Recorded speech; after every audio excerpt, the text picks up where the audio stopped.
są zalegowani.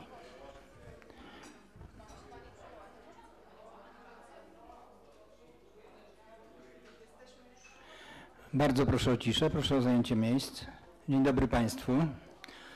Otwieram punkt pierwszy. Na podstawie artykułu 20 ust. 1 ustawy z dnia 8 marca 1990 roku o samorządzie gminnym otwieram obrady 66. zwyczajnej sesji Rady Gminy Mełgiew.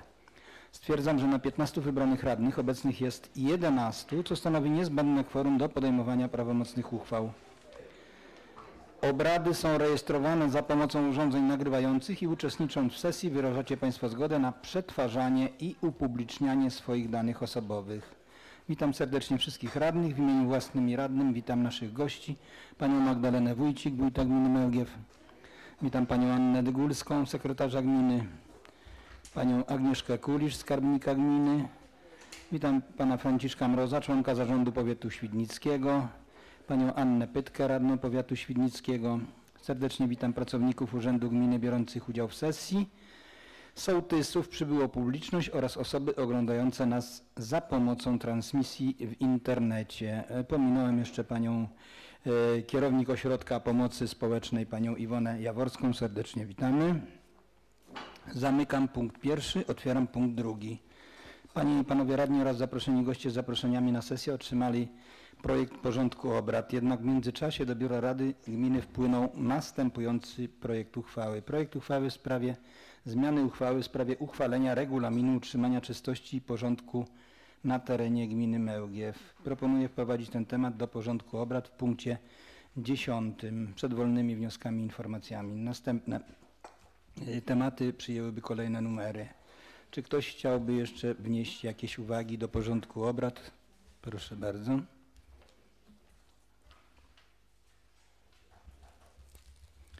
Nie widzę zgłaszających się. Proszę przygotować głosowanie. Kto z Państwa radnych jest za wprowadzeniem w punkcie 10 tematu przyjęcie uchwały w sprawie zmiany uchwały w sprawie uchwalenia regulaminu utrzymania czystości i porządku na terenie gminy Mełgiew? Kto jest za? Proszę podnieść rękę i nacisnąć przycisk za. Kto jest przeciw? Proszę podnieść rękę, nacisnąć przycisk przeciw. I kto się wstrzymał? Proszę podnieść rękę, nacisnąć przycisk wstrzymuje się.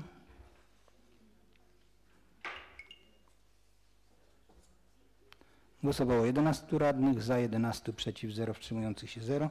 Stwierdzam, że punkt ten został wprowadzony do porządku obrad.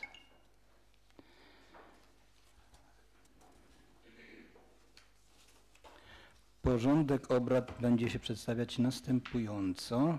Punkt pierwszy, otwarcie sesji i stwierdzenie prawomocności obrad. Punkt drugi, przedstawienie porządku obrad. Punkt trzeci, przyjęcie protokołu z 65. sesji Rady Gminy Mełgiew z dnia 27 marca 2024 roku. Punkt czwarty, interpelacje i zapytania radnych. Punkt piąty, informacje wójta o podjętych działaniach w okresie między sesjami. Punkt szósty, podjęcie uchwały zmieniającej uchwałę w sprawie wieloletniej prognozy finansowej.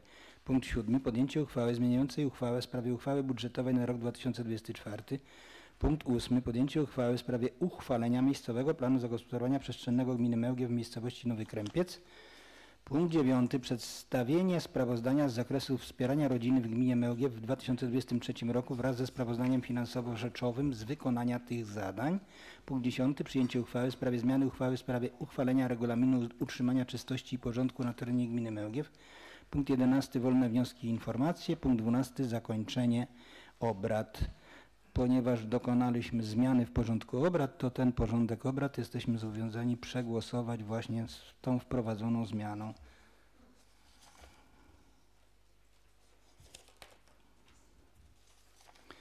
Kto z Państwa radnych jest za przyjęciem porządku obrad? Proszę podnieść rękę i nacisnąć przycisk za. Kto jest przeciw? Proszę podnieść rękę i nacisnąć przycisk przeciw. I kto się wstrzymał? Proszę podnieść rękę i nacisnąć przycisk wstrzymuje się.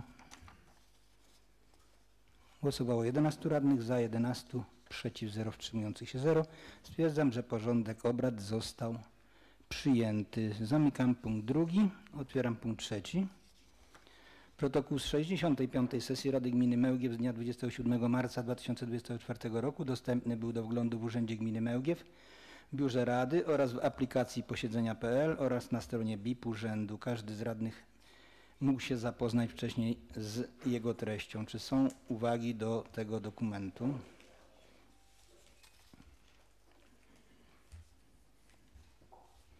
Nie widzę.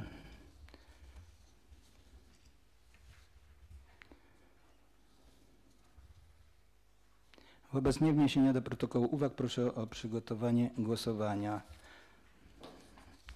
Kto z Państwa radnych jest za przyjęciem protokołu? Proszę podnieść rękę i nacisnąć przycisk za. Kto jest przeciw? Proszę podnieść rękę i nacisnąć przycisk przeciw. I kto się wstrzymał? Proszę podnieść rękę, nacisnąć przycisk wstrzymuje się. Głosowało 11 radnych, za 11, przeciw 0, wstrzymujących się 0. Stwierdzam, że protokół 65. sesji Rady Gminy Mełgiew z dnia 27 marca 2024 roku został przyjęty. Zamykam punkt 3, otwieram punkt 4. Interpelacje i zapytania. Nie wpłynęły dzisiaj do mnie żadne interpelacje i zapytania. Zamykam punkt 4. Otwieram punkt 5. Proszę Panią Magdalenę Wójcik, wójta gminy Mełgiew, o przedstawienie informacji o podjętych działaniach w okresie między sesjami.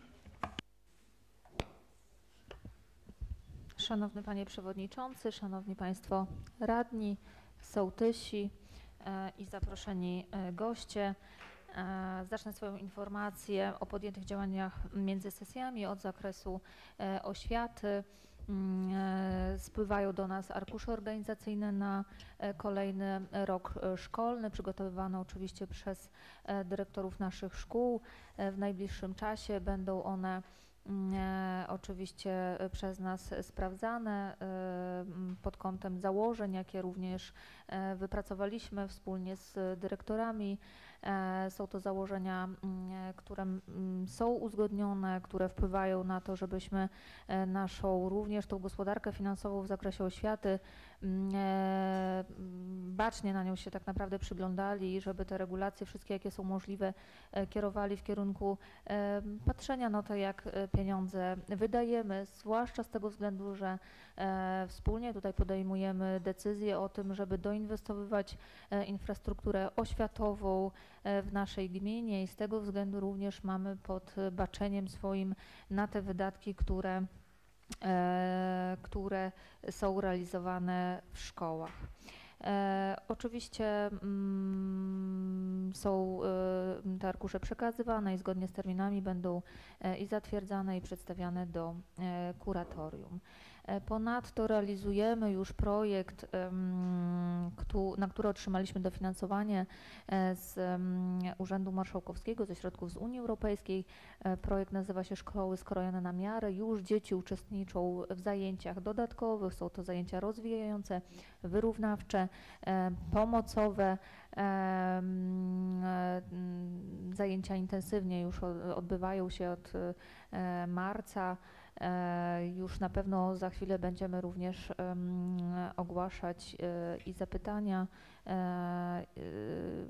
przetargi na realizację samych już zakupów do tego projektu.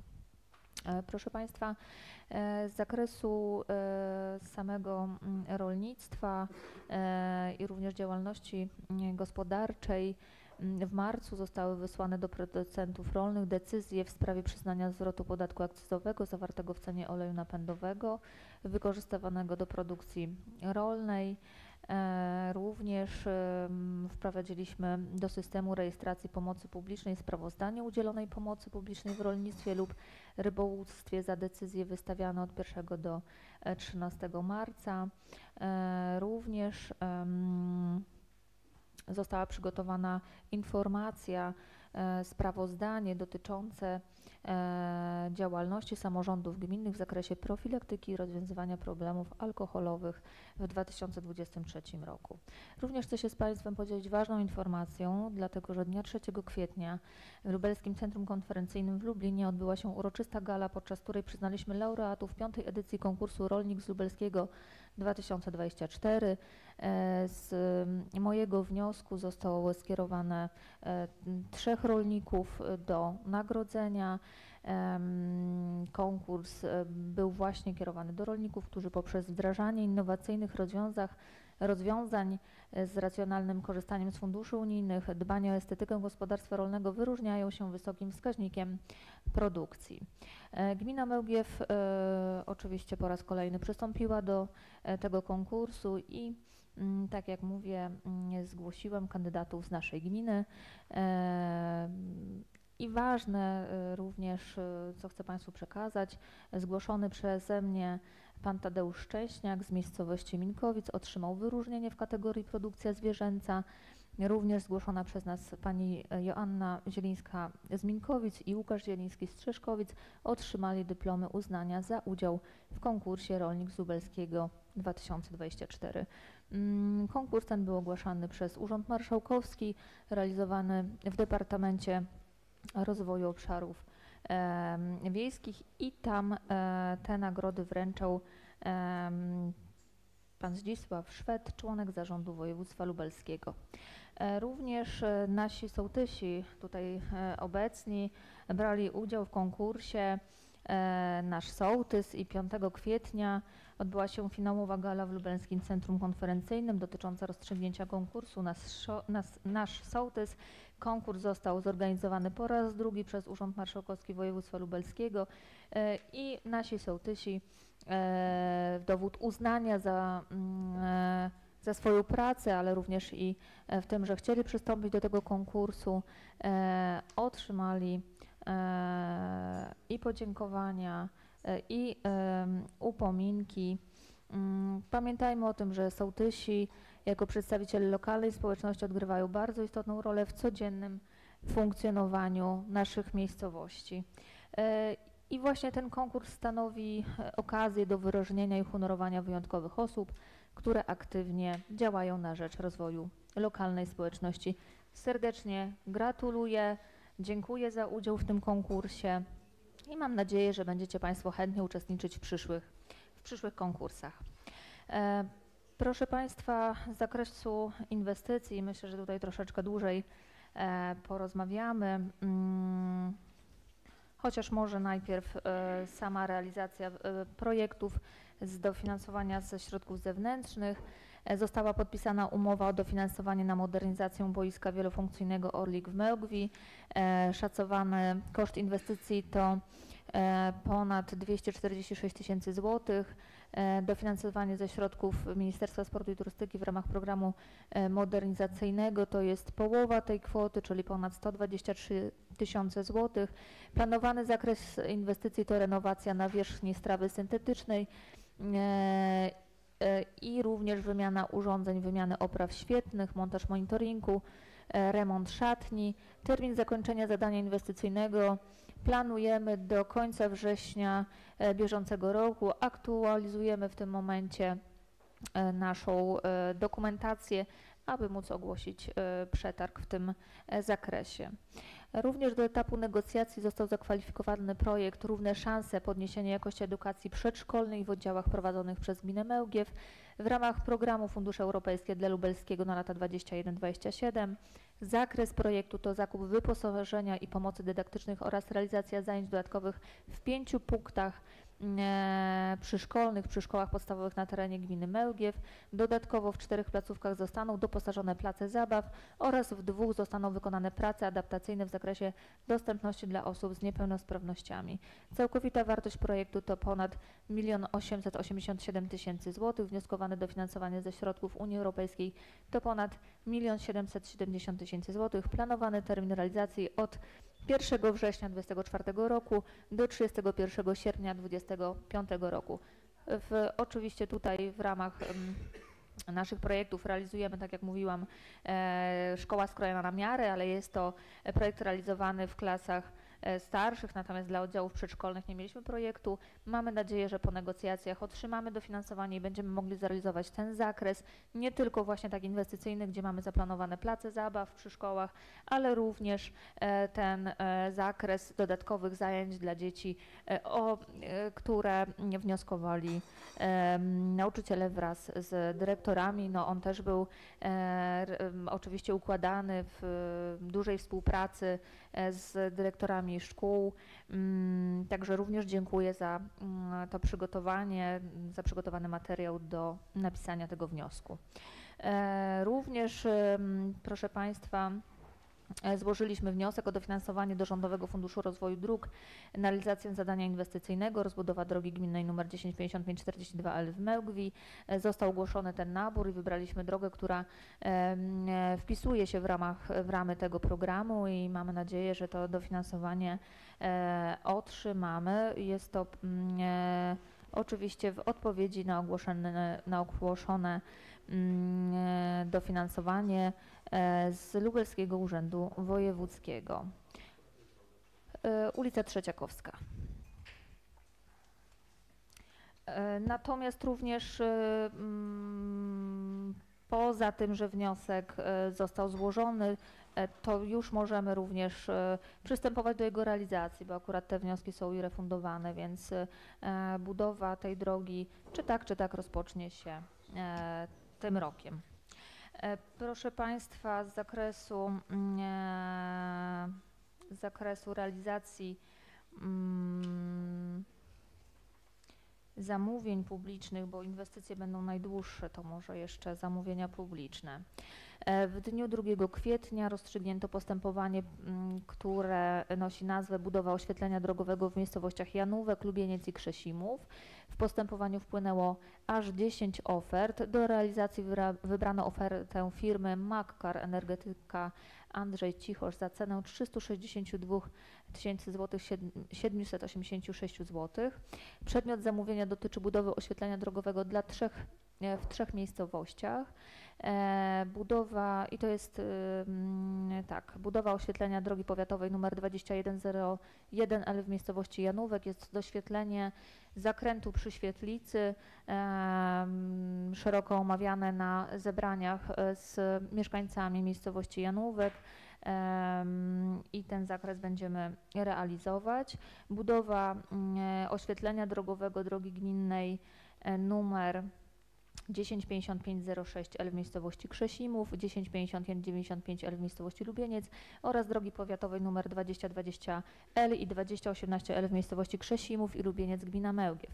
Proszę Państwa, jest to cały zakres odcinka od skrzyżowania przy sklepie w Krzesimowie, przy drodze powiatowej i dojeżdżając do skrzyżowania połączymy w lewo w kierunku Komindeksu i w prawo do początku oświetlenia do Lubieńca. Także tą umowę podpiszemy w tym tygodniu. Termin realizacji będzie miał 3 miesiące na wykonanie tego zamówienia. Także jeszcze starą kadencją zrealizujemy tą inwestycję, która największe znaczenie ma dla mieszkańców Krzesimowa i Lubieńca. Także wywiążemy się z naszych zobowiązań. Ponadto wykonamy budowę sieci oświetlenia drogowego drogi gminnej 105505L w miejscowości Krzesimów. Jest to fragment pod samym lasem.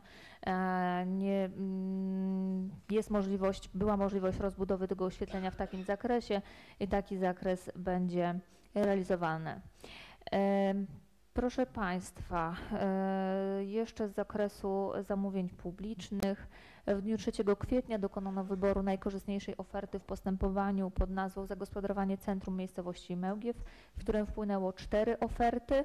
Jednakże w dniu 8 kwietnia jeden z wykonawców złożył odwołanie do Krajowej Izby Odwoławczej na ogłoszony wybór najkorzystniejszej oferty.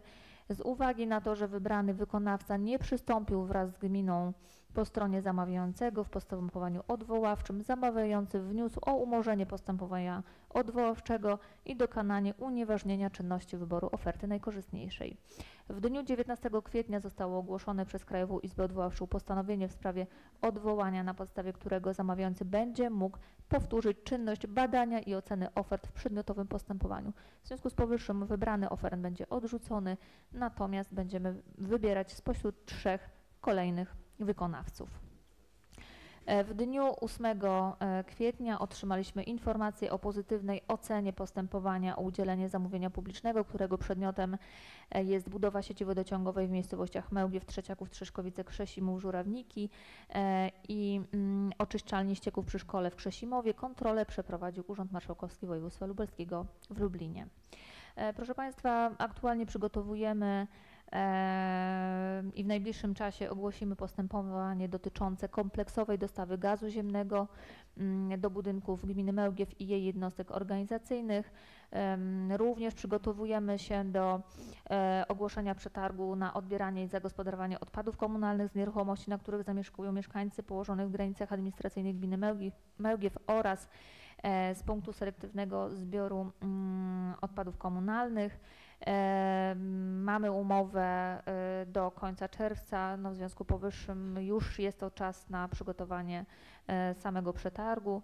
Ponadto myślę, że w najbliższych dniach ogłosimy przetarg na budowę chodnika, drugiego etapu chodnika w miejscowości Trzeszkowice. Takie mamy najbliższe plany przetargowe.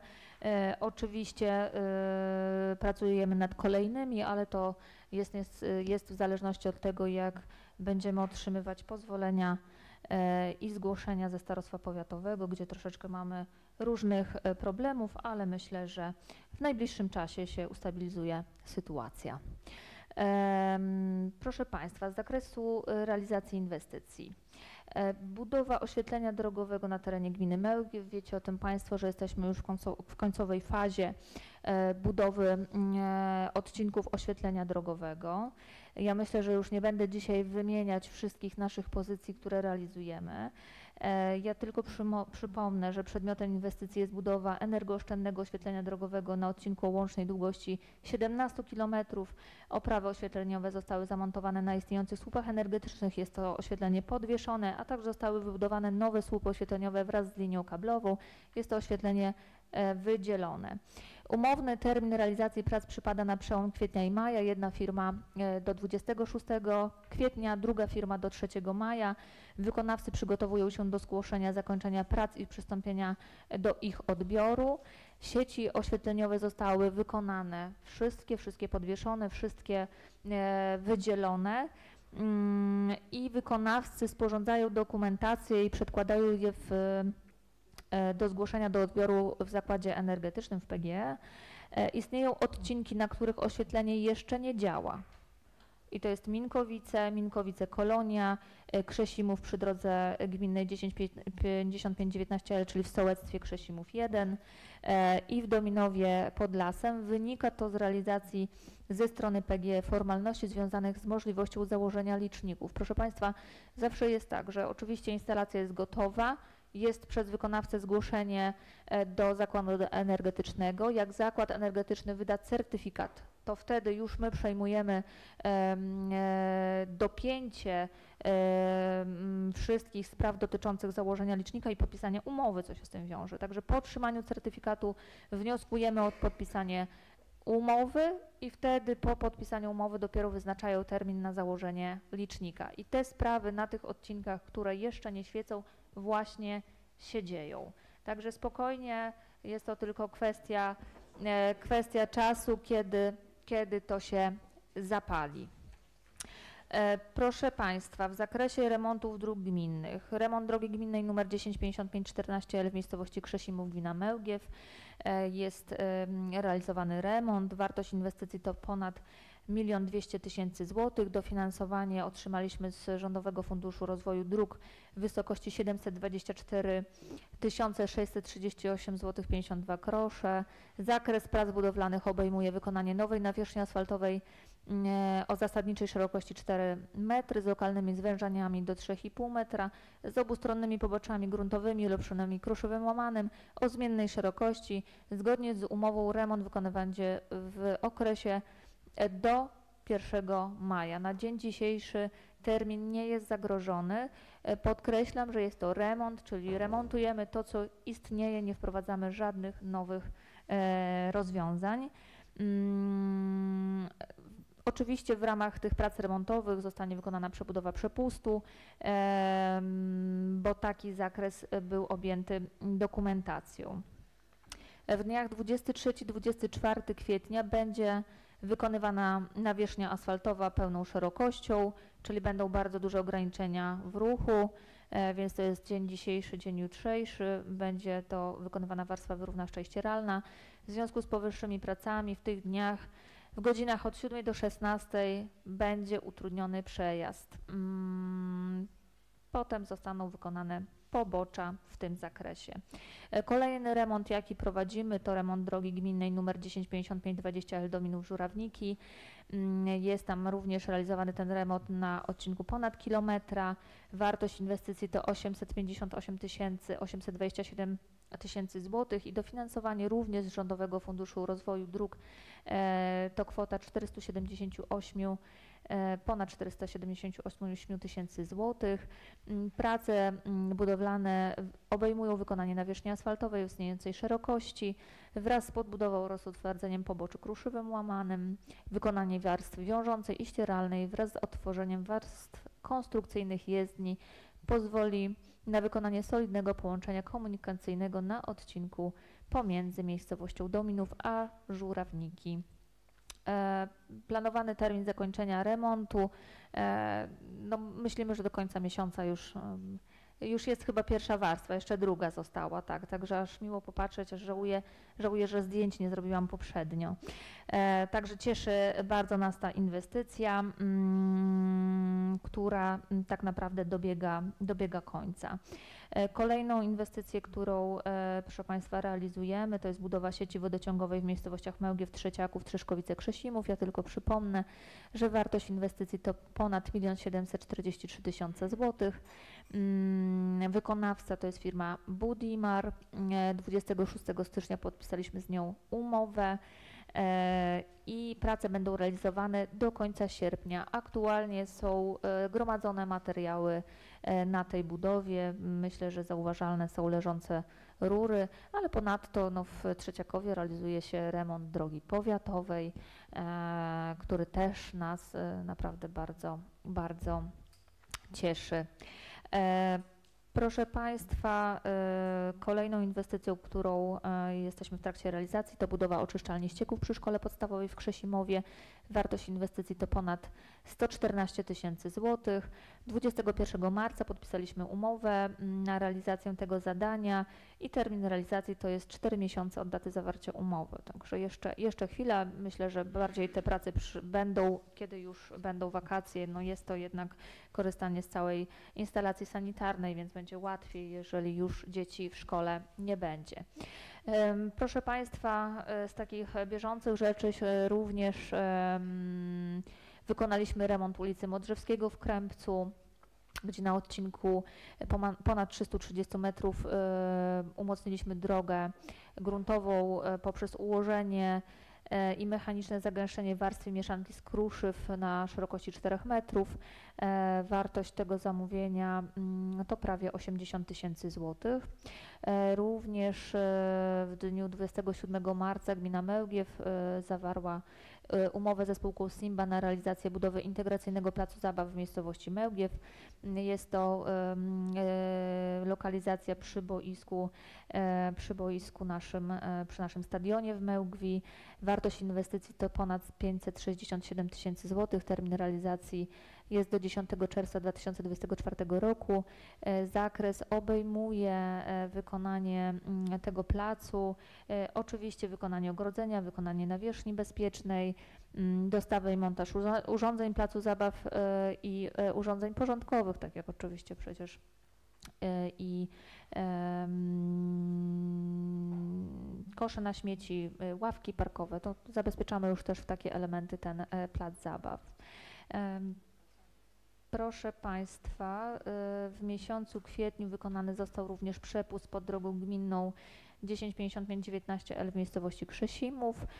Wykonawcy pozostało jeszcze tylko odtworzenie nawierzchni asfaltowej. No była niezbędna ta inwestycja, ponieważ mieliśmy rozlewisko wody, które wpływało na jezdnię asfaltową i powodowało znaczne trudności w poruszaniu się, ale również i wpływało na jakość naszego nowego asfaltu, więc ta inwestycja była niezbędna do realizacji. Obiecałam dzisiaj, że będzie krócej. W związku z powyższym dziękuję Państwu za wysłuchanie mojej informacji. Jeżeli są jakieś pytania, bardzo proszę. Dziękuję bardzo. Tak jak pani wójt powiedziała, jeśli ktoś chciałby zabrać głos odnośnie przedstawionej informacji, to proszę bardzo. Pani wójt mówiła, że będzie króciutko, ale tyle się dzieje, że no, trzeba było to powiedzieć. Pani radna Zawadzka, proszę.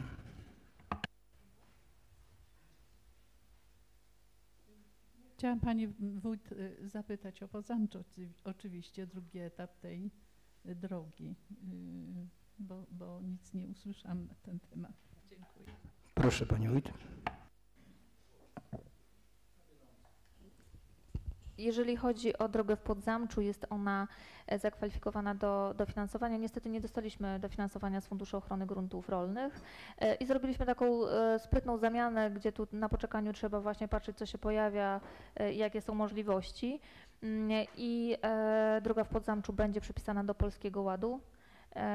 Z tego dofinansowania skorzystamy i będziemy to realizować. Natomiast czekamy na pozwolenie na budowę ze Starostwa Powiatowego na Asnyka, bo z Polskiego Ładu będzie realizowany Asnyka, Józefów i Podzamcze.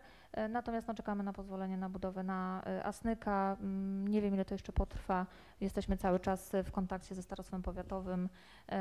No, jesteśmy w rękach starostwa również, ale również i naszego projektanta. Są tam jakieś uwagi, które musimy dopiąć. Drugim przetargiem, który będziemy ogłaszać, bo to tak jeszcze o przetargach może powiem, to właśnie ten pakiet, jeżeli chodzi o drogi. Drugim pakietem to będzie ulica Trzeciakowska w Mełgwi, dlatego że ona jest złożona do Rządowego Funduszu dysponowanego przez Urząd Wojewódzki i to będzie odrębny przetarg i kolejnym przetargiem będą drogi wewnętrzne. Dotyczy to ulicy Słonecznikowej w Nowym Krępcu, dotyczy to Bocznej Spokojnej we Franciszkowie. No i zobaczymy, jak nasze rozmowy potoczą się z ulicą Krótką, gdzie mamy spotkanie z mieszkańcami w poniedziałek i to też ten przetarg będzie ogłaszany odrębnie na drogi wewnętrzne, ale tak jak mówię, no musimy trochę łączyć, żeby lepszą ofertę wynegocjować, tak? Czy lepsza oferta, żeby była złożona przez wykonawców. Taki mamy zakres. Oczywiście, jeżeli chodzi o drogi wewnętrzne, warunkiem przystąpienia do realizacji jest wkład mieszkańców, który deklarowali, jeżeli chodzi o ulicę Słonecznikową i ulicę Bocznej Spokojnej i w porozumieniu, jeżeli chodzi o ulicę Krótką. Natomiast tam, jeżeli chodzi o ulicę Krótką, mamy jeszcze uwagi od mieszkańców o wprowadzeniu pewnych zmian w dokumentacji projektowej i to chcemy omówić w najbliższy poniedziałek. Tyle mogę powiedzieć o przetargach, ale też już chcemy się śpieszyć z tymi przetargami, bo te wszystkie inwestycje drogowe chcielibyśmy wykonać tym rokiem, więc dla nas każde opóźnienie, które gdzieś tam się nam przewija dotyczące samej dokumentacji, no nie jest dla nas dobrym rozwiązaniem, tak? Dlatego że no musimy pamiętać, że jeszcze tak naprawdę te prace powinny być wykonane do końca października, żeby być w tym oknie pogodowym, w którym te prace drogowe można realizować. Dziękuję. Dziękuję. Pan radny Ustyniak zgłaszał się, tak? Proszę. Dziękuję panie przewodniczący. Do pani wójt takie króciutkie pytanie, jakby pani zechciała przybliżyć miejsce usytuowania tego placu przy stadionie, czy on będzie bliżej rzeki, czy bliżej ulicy Nadłącznej i jakie będzie dojście do tego, czy będzie to konieczność jakiejś regulacji tego drzewostanu, które tam jest za stadionem. Dziękuję bardzo. Proszę pani wójt. Szanowni Państwo, jeżeli chodzi o plac zabaw w Mełgwi, będzie on zlokalizowany, jeżeli wyjrzymy, czy staniemy w naszych drzwiach urzędu, po prawej stronie, w końcówce boiska mamy tam spory jeszcze teren do dyspozycji i chcemy go po prostu zagospodarować, żeby tam nie rósł ani las, ani trawa i żeby nie był użytkowany.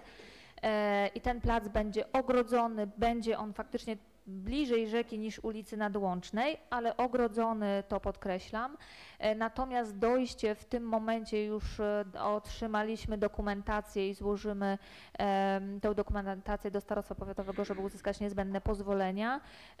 Najprawdopodobniej będzie tak, że plac będzie wykonany, a dojście będzie troszeczkę później, ale chcieliśmy skorzystać z dofinansowania z PFRON-u, no i pewne rzeczy nam się nie zazębiły, tak?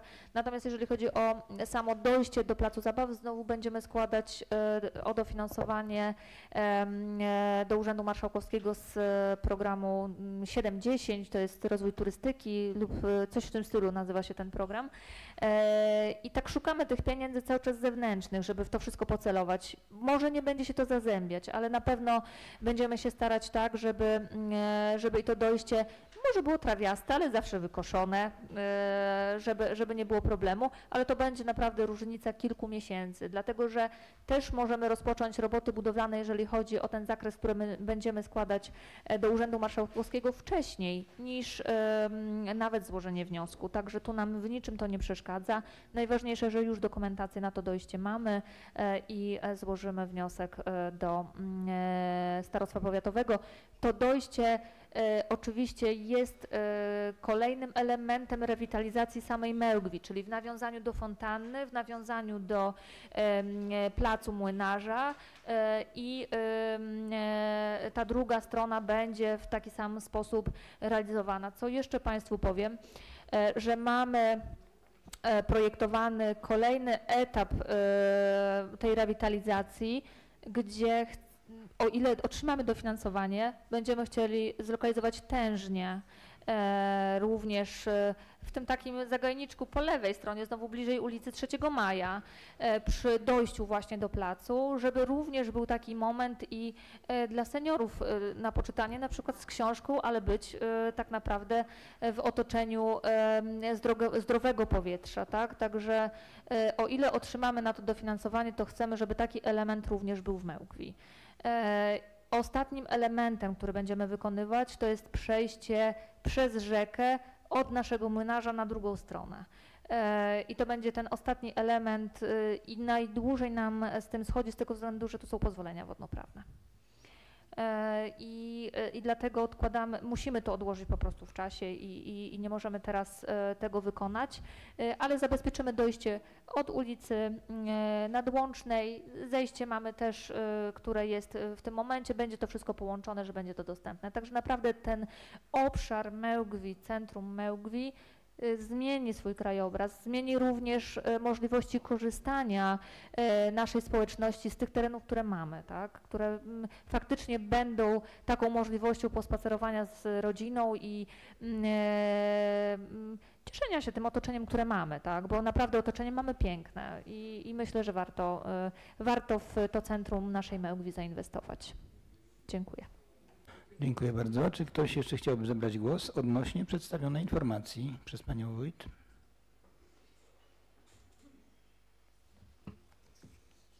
Nie widzę więcej zgłaszających się. Zamykam punkt 5 i otwieram punkt 6. Proszę Panią Agnieszkę Kulisz, skarbnika gminy Mełgiew o omówienie projektu uchwały zmieniającej uchwałę w sprawie wieloletniej prognozy finansowej. Panie Przewodniczący, Państwo Radni, w zakresie zaproponowanych zmian, jeżeli chodzi o wieloletnią prognozę finansową, w załączniku nr 1 zmieniono przychody oraz rozchody oraz dochody i wydatki, dostosowano do zaproponowanych zmian w uchwale budżetowej. Jeżeli chodzi o załącznik nr 2, czyli wykaz przedsięwzięć do WPF, tutaj zmieniona została pozycja 1123, 1324 oraz pozycja 1327 została dopisana. Dziękuję. Dziękuję. Przewodniczącą Komisji Gospodarki Przestrzennej i Budżetu Gminy proszę o opinię. Panie Przewodniczący, Panie Wójt, Państwo Radni, powyższy projekt uchwały został omówiony właśnie na posiedzeniu Komisji Gospodarki Przestrzennej i Budżetu i komisja zaopiniowała pozytywnie jednogłośnie. Dziękuję bardzo. Otwieram dyskusję.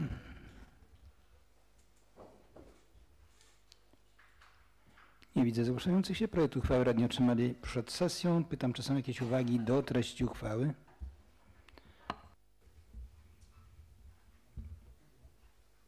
Autopoprawka była. Tak, czy czyli było to z autopoprawką, czyli poddaję pod głosowanie projekt uchwały wraz z autopoprawką. Proszę przygotować głosowanie. Kto z Państwa radnych jest za przyjęciem uchwały, proszę podnieść rękę i nacisnąć przycisk za. Kto jest przeciw, proszę podnieść rękę, nacisnąć przycisk przeciw. I kto się wstrzymał, proszę podnieść rękę, nacisnąć przycisk wstrzymuje się.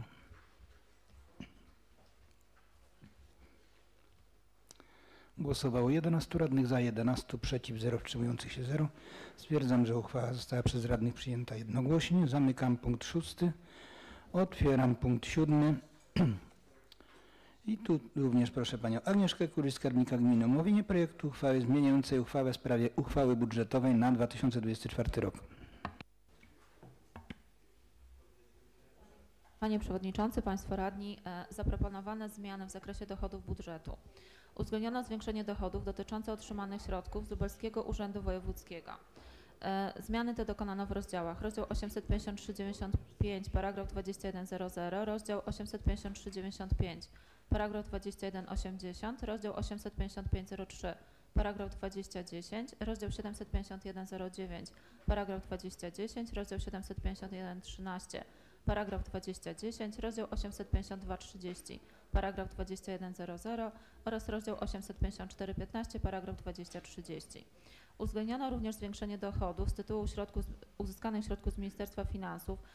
Dotyczy to zadań oświatowych w ramach Funduszu Pomocy, rozdział 758,14, paragraf 2100. Uwzględniono zwiększenie dochodów z tytułu części oświatowej subwencji ogólnej dla jednostek samorządu terytorialnego, rozdział 758,01, paragraf 29,20 oraz uwzględniono zwiększenie dochodów z tytułu części rozwojowej subwencji ogólnej dla jednostek samorządu terytorialnego, rozdział 758,06, paragraf 29,20. W zakresie zaproponowanych zmian w wydatkach budżetu uwzględniono wniosek do budżetu jednostki organizacyjnej Ośrodka Pomocy Społecznej w Mełkwi w zakresie otrzymanych środków z Lubelskiego Urzędu Wojewódzkiego, rozdział 853,95, rozdział 855,03, rozdział 852,30 oraz rozdział 854,15. Uwzględniono wniosek do budżetu Urzędu Gminy Mełgiew, też również związany z otrzymanymi środkami z Lubelskiego Urzędu Wojewódzkiego, rozdział 751,09 oraz rozdział 751,13. Uwzględniono wniosek do budżetu dotyczący realizacji inwestycji pod nazwą przebudowa ulicy Słonecznikowej w miejscowości Nowy Krępiec. Uwzględniono wniosek do budżetu dotyczący realizacji inwestycji pod nazwą utwardzenie drogi wewnętrznej, numer działki ewidencyjnej numer 156/34 oraz 156/33 w miejscowości Franciszków. Uwzględniono wniosek do budżetu dotyczący realizacji inwestycji pod nazwą rozbudowa drogi gminnej nr 105542L w miejscowości Mełgiew.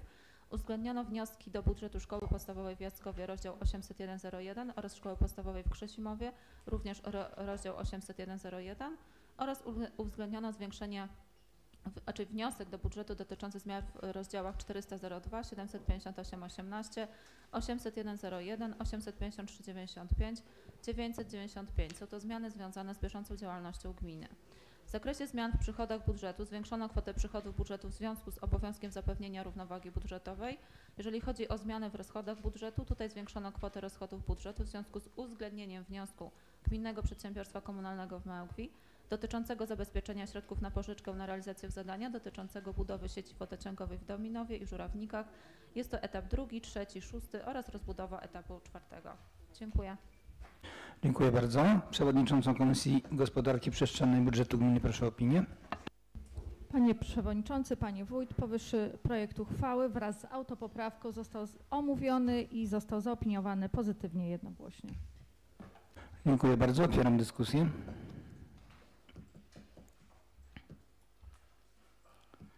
Nie widzę zgłaszających się. Projekt uchwały radni otrzymali przez sesję. Pytam, czy są jakieś uwagi do treści uchwały? Nie widzę. Proszę o przegłosowanie. Kto jest za przyjęciem uchwały, proszę podnieść rękę i nacisnąć przycisk za.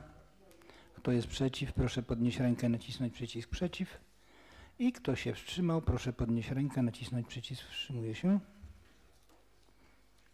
Głosowało 11 radnych, za 11, przeciw 0, wstrzymujących się 0. Stwierdzam, że uchwała została przez radnych przyjęta jednogłośnie. Prośba o przerwę. Ogłaszam 10 minut przerwy.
Szanowni Państwo, wznawiamy obrady w punkcie 8. Otwieram punkt 8. Proszę Pana Konrada Pucka wraz z projektantem Panem Pawłem Pizło o omówienie projektu uchwały w sprawie uchwalenia miejscowego planu zagospodarowania przestrzennego gminy Małgiew w miejscowości Nowy Krępiec.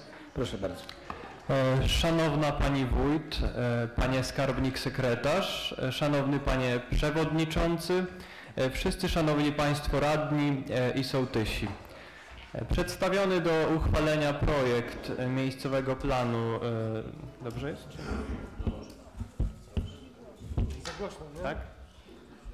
Może dalej trochę.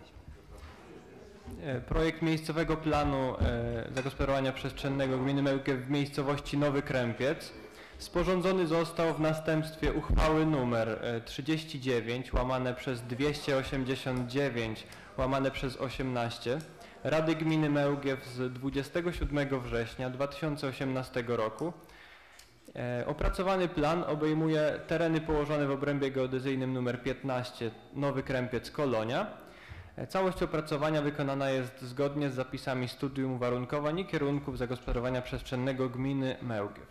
Przedstawiony plan wprowadza 28 terenów mieszkaniowo-jednorodzinnych, 5 jednorodzinno-usługowych, 21 zagrodowych oraz obsługujące je tereny dróg różnych klas.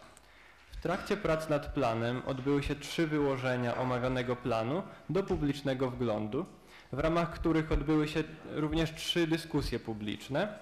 Dyskusje miały miejsce odpowiednio w dniu 26 maja 2023 roku, 1 grudnia 2023 i 7 marca 2024 roku. Na mocy artykułu 18 ustęp 1 ustawy o planowaniu i zagospodarowaniu przestrzennym mieszkańcy mogli zgłaszać uwagi do projektu planu miejscowego. Część tych uwag została uwzględniona, a część natomiast nie uwzględniona przez Panią Wójt. Te uwagi, które zostały nieuwzględnione przed uchwaleniem planu, muszą zostać rozstrzygnięte w drodze głosowania. Jest z nami Pan projektant, także również jakby były jakieś pytania, to ja ze swojej strony dziękuję bardzo. Dziękuję bardzo. Przewodniczącą Komisji Gospodarki Przestrzennej Budżetu Gminy proszę o opinię. Panie Przewodniczący, Pani Wójt, powyższy projekt uchwały został omówiony na dzisiejszym posiedzeniu Gospodarki Przestrzennej Budżetu i uzyskał pozytywną opinię jednogłośnie. Dziękuję bardzo. Otwieram dyskusję. Proszę Pani Wójt.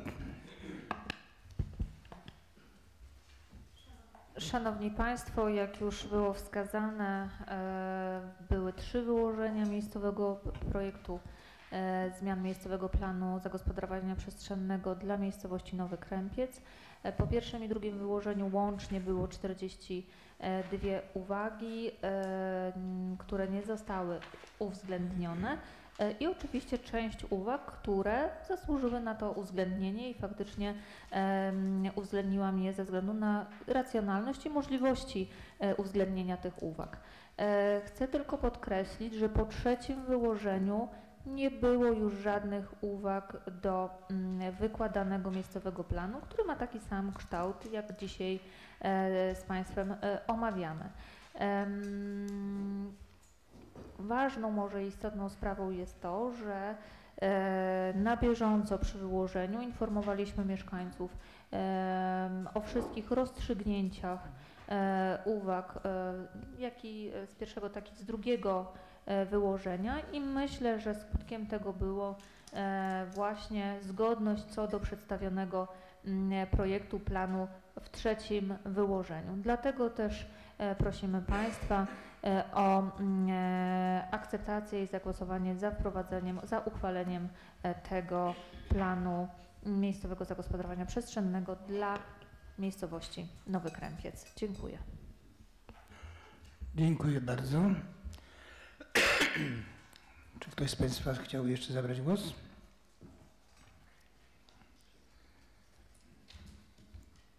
Szanowni Państwo, podczas wyłożenia projektu planu miejscowego do publicznego wglądu, jak już tu zostało nadmienione, wniesiono 42 uwagi dotyczące projektu planu. Uwagi te nie zostały uwzględnione przez wójta gminy Małgiew i w związku z tym podlegają rozstrzygnięciu przez Radę Gminy Małgiew w formie głosowania każdej nieuwzględnionej uwagi osobno. Uwagi, o których mowa, zamieszczone są w załączniku nr 2 do projektu uchwały.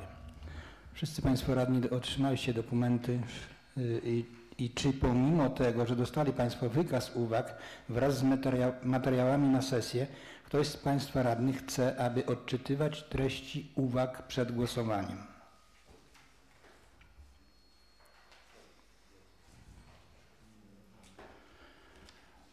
Jak tu na komisji żeśmy rozmawiali, proszę Państwa, tutaj większość uwag to się po prostu są tej samej treści i jeśli chodzi o działki, które nie zostały przeznaczone pod zabudowę jednorodzinną, one nie zostały przeznaczone w związku z brakiem zgody Ministerstwa Rolnictwa. Ja tu sobie wypisałem, są to uwagi numer 1, 3, 4, 5, 28, 29, 30, 31, 32 i 41. Myślę, że tyle. Teraz proszę Państwa, ponieważ nikt z Państwa radnych nie wyraził chęci, żeby odczytywać treść wszystkich uwag, no to przystąpimy do po prostu przegłosowywania wszystkich 42 uwag. Proszę przygotować głosowanie.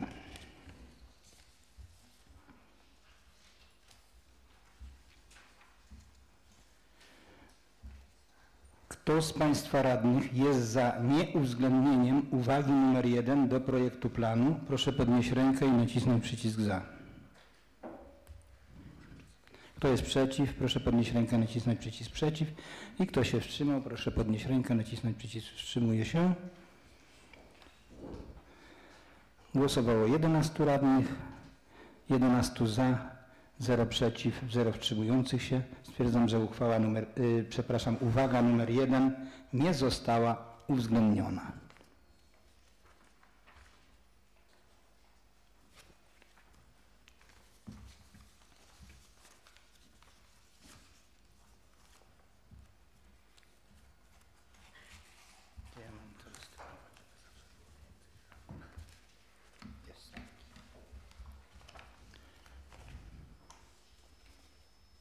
Proszę przygotować teraz uwaga numer 2.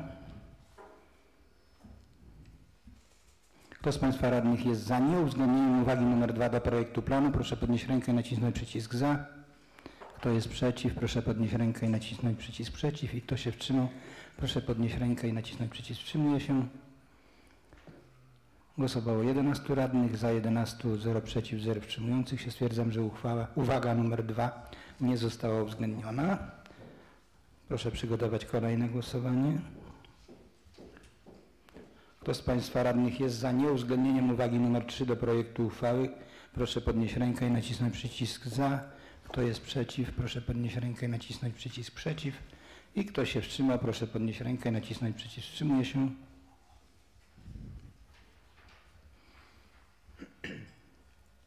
Głosowało 11 radnych, za 11, przeciw 0, wstrzymujących się 0. Stwierdzam, że uwaga nr 3 nie została uwzględniona. Proszę o kolejną, numer 4. Kto z Państwa radnych jest za nieuwzględnieniem uwagi nr 4? Proszę podnieść rękę i nacisnąć przycisk za. Kto jest przeciw? Proszę podnieść rękę i nacisnąć przycisk przeciw. I kto się wstrzymał? Proszę podnieść rękę i nacisnąć przycisk wstrzymuje się. Głosowało 11 radnych, za 11, przeciw 0, wstrzymujących się 0. Stwierdzam, że uwaga nr 4 nie została uwzględniona. Proszę o uwagę nr 5. Kto z Państwa radnych jest za nieuwzględnieniem uwagi nr 5 do projektu planu? Proszę podnieść rękę i nacisnąć przycisk za. Kto jest przeciw? Proszę podnieść rękę, nacisnąć przycisk przeciw. I kto się wstrzymał? Proszę podnieść rękę, nacisnąć przycisk wstrzymuje się. Głosowało 11 radnych, za 11, przeciw 0, wstrzymujących się 0. Stwierdzam, że uwaga nr 5 nie została uwzględniona. Przechodzimy do uwagi nr 6. Kto z Państwa radnych jest za nieuwzględnieniem uwagi nr 6 do projektu planu? Proszę podnieść rękę i nacisnąć przycisk za. Kto jest przeciw? Proszę podnieść rękę i nacisnąć przycisk przeciw. I kto się wstrzyma? Proszę podnieść rękę i nacisnąć przycisk wstrzymuje się. Głosowało 11 radnych, za 11, przeciw 0, wstrzymujących się 0. Stwierdzam, że uwaga numer 6 nie została uwzględniona. Przechodzimy do 7.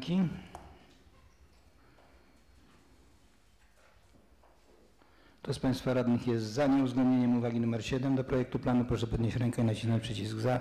Kto jest przeciw? Proszę podnieść rękę i nacisnąć przycisk przeciw. I kto się wstrzymał? Proszę podnieść rękę i nacisnąć przycisk wstrzymuje się. Głosowało 11 radnych, za 11, przeciw 0, wstrzymujących się 0. Stwierdzam, że uwaga numer 7 nie została uwzględniona. Przechodzimy do 8.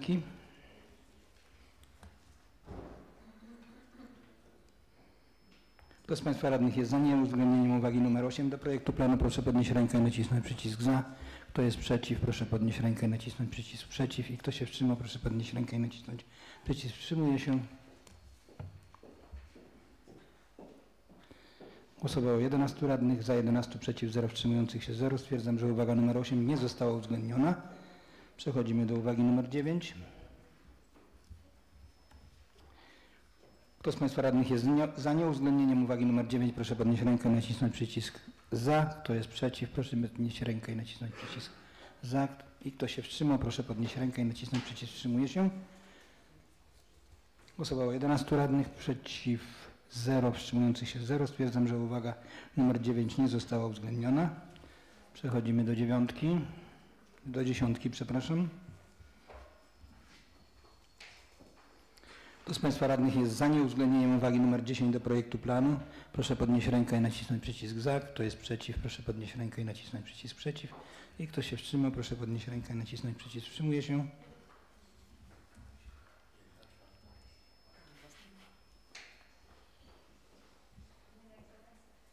Głosowało 11 radnych, przeciw 0, wstrzymujących się 0. Stwierdzam, że uchwała nr 10 nie została uwzględniona. Uwaga, przepraszam. Przechodzimy do 11.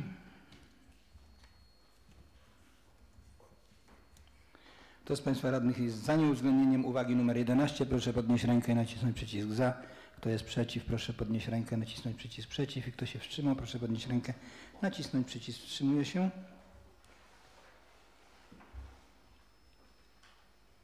Głosowało 11 radnych, za 11, przeciw 0, wstrzymujących się 0. Stwierdzam, że uwaga numer 11 nie została uwzględniona. Przechodzimy do 12. Kto z Państwa radnych jest za nieuwzględnieniem uwagi numer 12 do projektu planu? Proszę podnieść rękę i nacisnąć przycisk za. Kto jest przeciw? Proszę podnieść rękę i nacisnąć przycisk przeciw. I kto się wstrzymał? Proszę podnieść rękę i nacisnąć przycisk wstrzymuje się. Głosowało 11 radnych, za 11, przeciw 0, wstrzymujących się 0. Uwaga numer 12 nie została uwzględniona. Przechodzimy do 13. Kto z Państwa radnych jest za nieuwzględnieniem uwagi numer 13 do projektu planu? Proszę podnieść rękę i nacisnąć przycisk za. Kto jest przeciw? Proszę podnieść rękę i nacisnąć przycisk przeciw. I kto się wstrzymał? Proszę podnieść rękę i nacisnąć przycisk wstrzymuje się. Głosowało 11 radnych, za 11, przeciw 0, wstrzymujących się 0. Stwierdzam, że uwaga numer 13 nie została uwzględniona. Przechodzimy do 14. Kto z Państwa radnych jest za nieuwzględnieniem uwagi numer 14 do projektu planu? Proszę podnieść rękę i nacisnąć przycisk za. Kto jest przeciw? Proszę podnieść rękę i nacisnąć przycisk przeciw. I kto się wstrzymał? Proszę podnieść rękę i nacisnąć przycisk wstrzymuje się.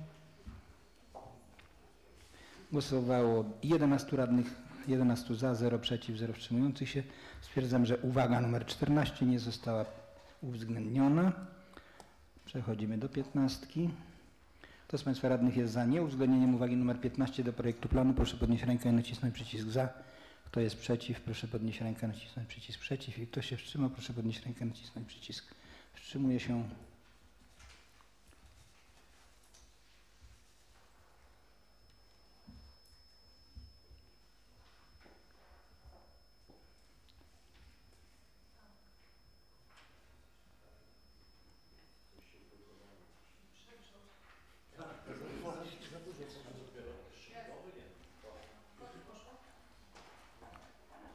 Są już wyniki. Głosowało 11 radnych, za 11, przeciw 0, wstrzymujących się 0. Stwierdzam, że uwaga numer 15 nie została uwzględniona. Przechodzimy do 16.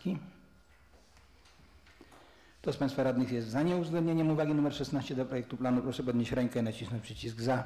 Kto jest przeciw? Proszę podnieść rękę i nacisnąć przycisk przeciw. I kto się wstrzymał? Proszę podnieść rękę i nacisnąć przycisk wstrzymuje się.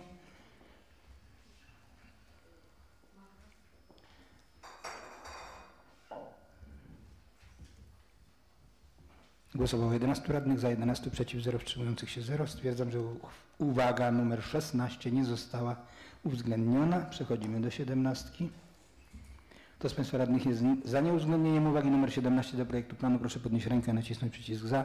Kto jest przeciw, proszę podnieść rękę i nacisnąć przycisk przeciw. Kto się wstrzymał, proszę podnieść rękę i nacisnąć przycisk wstrzymuje się. Głosowało 11 radnych, 11 za, przeciw 0, wstrzymujących się 0. Stwierdzam, że uwaga numer 17 nie została uwzględniona. Do 18 przejdźmy. Kto z radnych jest za nieuwzględnieniem uwagi numer 18 do projektu planu, proszę podnieść rękę, nacisnąć przycisk za. Kto jest przeciw, proszę podnieść rękę, nacisnąć przycisk przeciw. I kto się wstrzymał, proszę podnieść rękę, nacisnąć przycisk wstrzymuje się.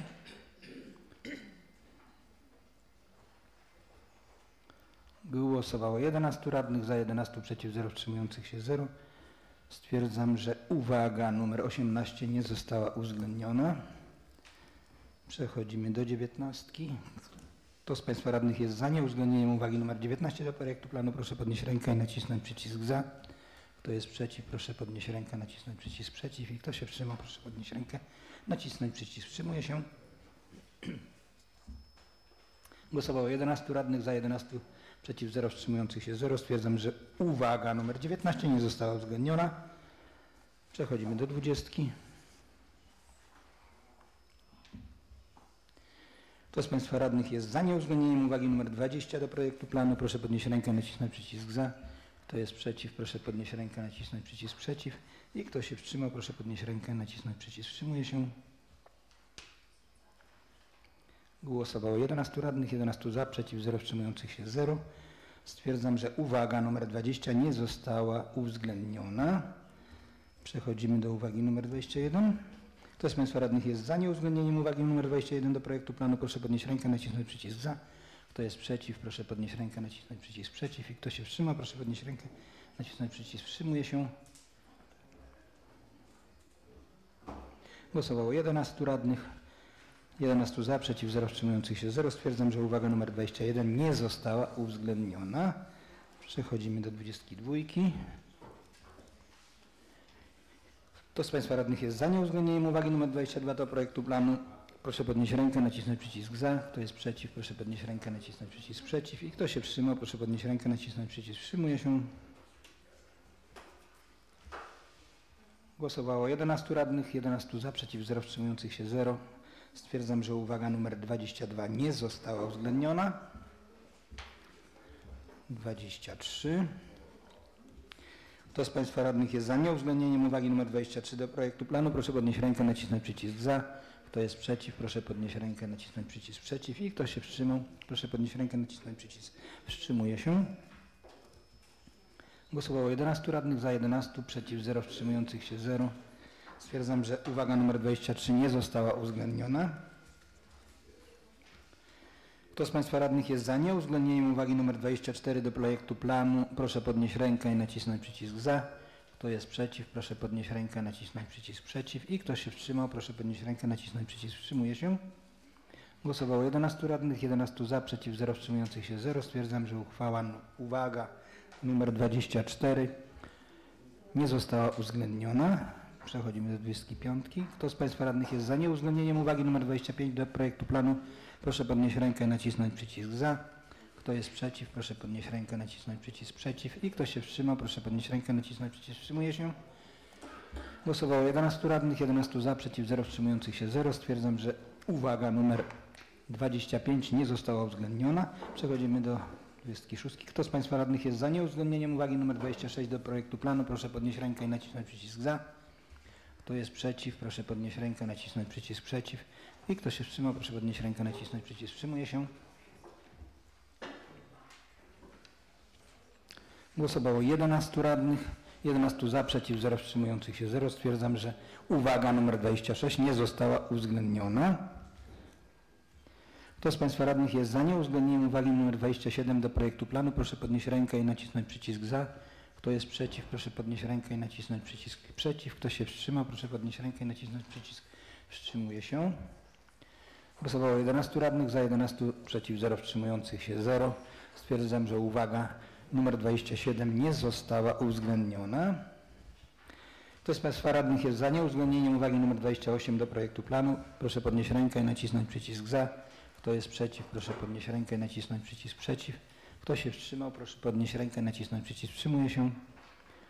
Głosowało 11 radnych, za 11, przeciw 0, wstrzymujących się 0. Stwierdzam, że uwaga nr 28 nie została uwzględniona. Kto z Państwa radnych jest za nieuwzględnieniem uwagi nr 29 do projektu planu? Proszę podnieść rękę i nacisnąć przycisk za. Kto jest przeciw? Proszę podnieść rękę i nacisnąć przycisk przeciw. I kto się wstrzymał? Proszę podnieść rękę i nacisnąć przycisk wstrzymuje się.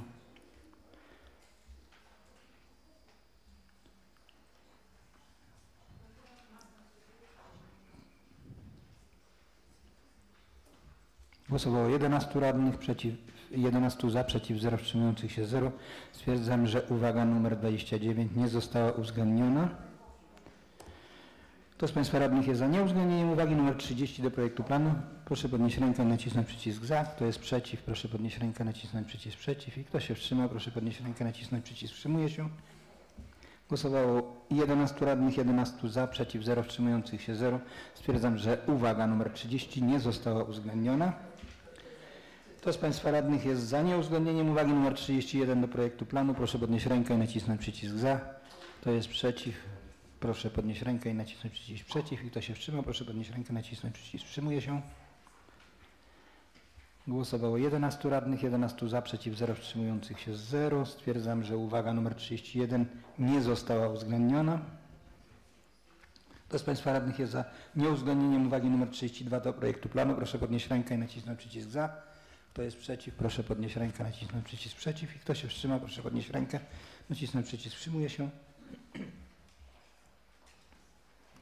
Głosowało 11 radnych, 11 za, przeciw 0, wstrzymujących się 0. Stwierdzam, że uwaga nr 32 nie została uwzględniona. Kto z Państwa radnych jest za 33 nieuwzględnieniem uwagi nr 33 do projektu planu? Proszę podnieść rękę i nacisnąć przycisk za. Kto jest przeciw? Proszę podnieść rękę i nacisnąć przycisk przeciw. I kto się wstrzymał? Proszę podnieść rękę, nacisnąć przycisk wstrzymuje się.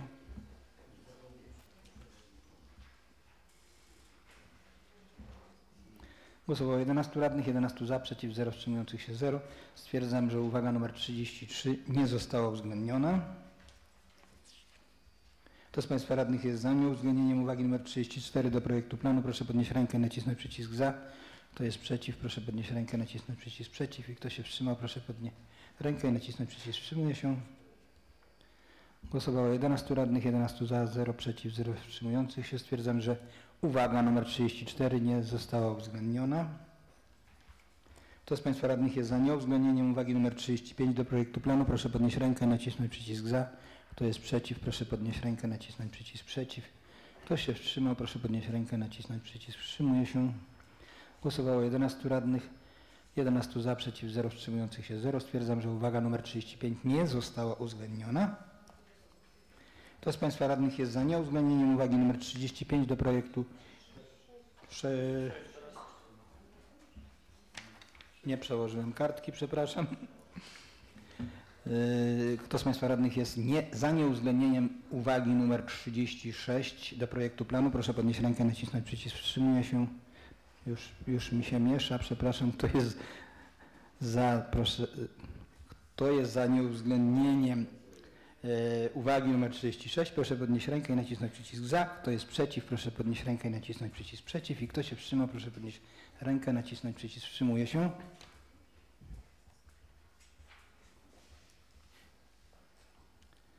Głosowało 11 radnych, za 11, przeciw 0, wstrzymujących się 0. Stwierdzam, że uwaga nr 36 nie została uwzględniona. Kto z Państwa radnych jest za nieuwzględnieniem uwagi nr 37 do projektu planu? Proszę podnieść rękę i nacisnąć przycisk za. Kto jest przeciw? Proszę podnieść rękę i nacisnąć przycisk przeciw. Kto się wstrzymał? Proszę podnieść rękę, nacisnąć przycisk wstrzymuje się. Głosowało 11 radnych, za 11, przeciw 0, wstrzymujących się 0. Stwierdzam, że uwaga nr 37 nie została uwzględniona.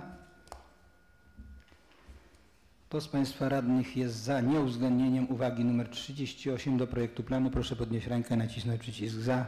Kto jest przeciw? Proszę podnieść rękę, nacisnąć przycisk przeciw. Kto się wstrzymał? Proszę podnieść rękę, nacisnąć przycisk wstrzymuje się.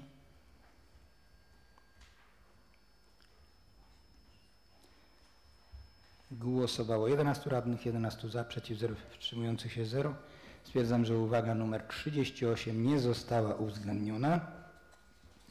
Kto z Państwa radnych jest za nieuwzględnieniem uwagi numer 39 do projektu planu? Proszę podnieść rękę i nacisnąć przycisk za. Kto jest przeciw? Proszę podnieść rękę i nacisnąć przycisk przeciw. I kto się wstrzymał? Proszę podnieść rękę i nacisnąć przycisk wstrzymuje się. Stwierdzam, że głosowało 11 radnych, 11 za, przeciw 0, wstrzymujących się 0. Stwierdzam, że uwaga numer 39 nie została uwzględniona.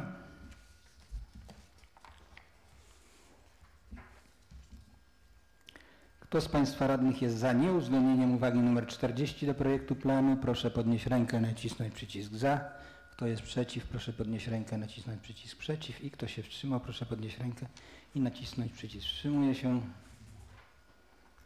Głosowało 11 radnych, za 11 przeciw 0, wstrzymujących się 0. Stwierdzam, że uwaga numer 40 nie została uwzględniona. Kto z Państwa radnych jest za nieuwzględnieniem uwagi numer 41 do projektu planu? Proszę podnieść rękę i nacisnąć przycisk za. Kto jest przeciw? Proszę podnieść rękę i nacisnąć przycisk przeciw. I kto się wstrzymał? Proszę podnieść rękę i nacisnąć przycisk wstrzymuje się. Głosowało 11 radnych, 11 za, przeciw 0, wstrzymujących się 0. Stwierdzam, że uwaga numer 41 do projektu planu nie została uwzględniona. Kto z Państwa radnych jest za nieuwzględnieniem uwagi numer 42 do projektu planu? Proszę podnieść rękę i nacisnąć przycisk za. Kto jest przeciw? Proszę podnieść rękę i nacisnąć przycisk przeciw. I kto się wstrzymał? Proszę podnieść rękę i nacisnąć przycisk wstrzymuje się. Głosowało 11 radnych, 11 za, przeciw 0, wstrzymujących się 0. Stwierdzam, że uwaga numer 42 do projektu planu nie została uwzględniona. Przed głosowaniem zasadniczym planu należy przeprowadzić także głosowanie dotyczące nienaruszenia ustaleń studium. Jesteśmy gotowi, tak? Głosujemy za tym. Kto z Państwa radnych jest za stwierdzeniem, że przedmiotowy projekt miejscowego planu zagospodarowania przestrzennego gminy Mełgiew w miejscowości Nowy Krępiec nie narusza ustaleń obowiązującego studium uwarunkowań i kierunków zagospodarowania przestrzennego gminy Mełgiew? Kto jest za? Proszę podnieść rękę i nacisnąć przycisk za. Kto jest przeciw? Proszę podnieść rękę i nacisnąć przycisk przeciw. I kto się wstrzymał? Proszę podnieść rękę, nacisnąć przycisk wstrzymuje się.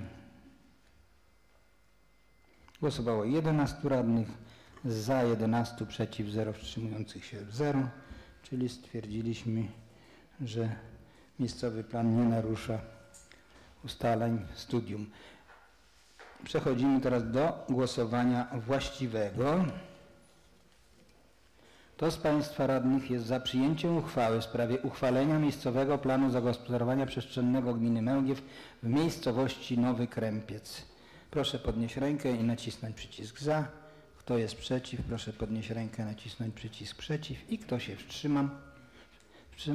Proszę podnieść rękę i nacisnąć przycisk wstrzymuje się. Głosowało 11 radnych, za 11, przeciw 0, wstrzymujących się 0. Stwierdzam, że uchwała została przez radnych przyjęta. Zamykam punkt 8. Otwieram punkt 9. Dużo mieliśmy głosowania, tak jak rzadko kiedy. I tu proszę Panią Iwonę Jaworską, kierownik Ośrodka Pomocy Społecznej w Mełgiew, o omówienie sprawozdania z zakresu wspierania rodziny w gminie Mełgiew w 2023 roku wraz ze sprawozdaniem finansowo-rzeczowym z wykonania tych zadań. Panie Przewodniczący, Pani Wójt, Państwo Radni, realizacja zadań z zakresu wspierania rodziny wynika z ustawy o wspieraniu rodziny i systemie pieczy zastępczej. Zaliczamy tutaj 6 takich głównych celów w celu realizacji wsparcia rodziny. Opracowanie gminnego programu wspierania rodziny. Taki program u nas został uchwalony na lata 2024-2026. Jest to 3-letni program. Kontynuowany jest od 2015 roku. Skierowany jest głównie do rodzin niewydolnych wychowawczo, do rodzin, u których istnieje zagrożenie, że dzieci zostaną skierowane do pieczy zastępczej albo do placówek opiekuńczo-wychowawczych. lub do rodzin borykających się z uzależnieniami czy ze zjawiskiem przemocy domowej. Drugi cel to są usługi asystenta rodziny. Asystent rodziny jest zatrudniony na terenie naszej gminy, w naszym ośrodku. W ubiegłym roku miał pod swoją opieką 3 rodziny, w których wychowywało się 9 dzieci. Asystent rodziny to osoba, która wspiera rodzinę, pomaga wypełniać podstawowe obowiązki, pomaga pokonywać różnego rodzaju trudności. Kolejny cel to jest pomoc w formie rodzin wspierających. Takiej rodziny na terenie naszej gminy nie ma z uwagi na fakt, że brak jest kandydatów, którzy chcieliby pełnić taką funkcję. Kolejny cel to jest partycypacja w kosztach utrzymania dzieci w pieczy zastępczej. W pierwszym roku jest to 10% takiej pomocy, która kierowana jest do dziecka, w drugim roku 30% i w trzecim roku i w kolejnych latach 50%. W roku 23 w pieczy zastępczej przebywało 7 dzieci. Kwota, która została przeznaczona na ten cel, wyniosła 41 308 zł i 7 groszy. Kolejny cel to jest realizacja programów i projektów socjalnych na rzecz rodziny.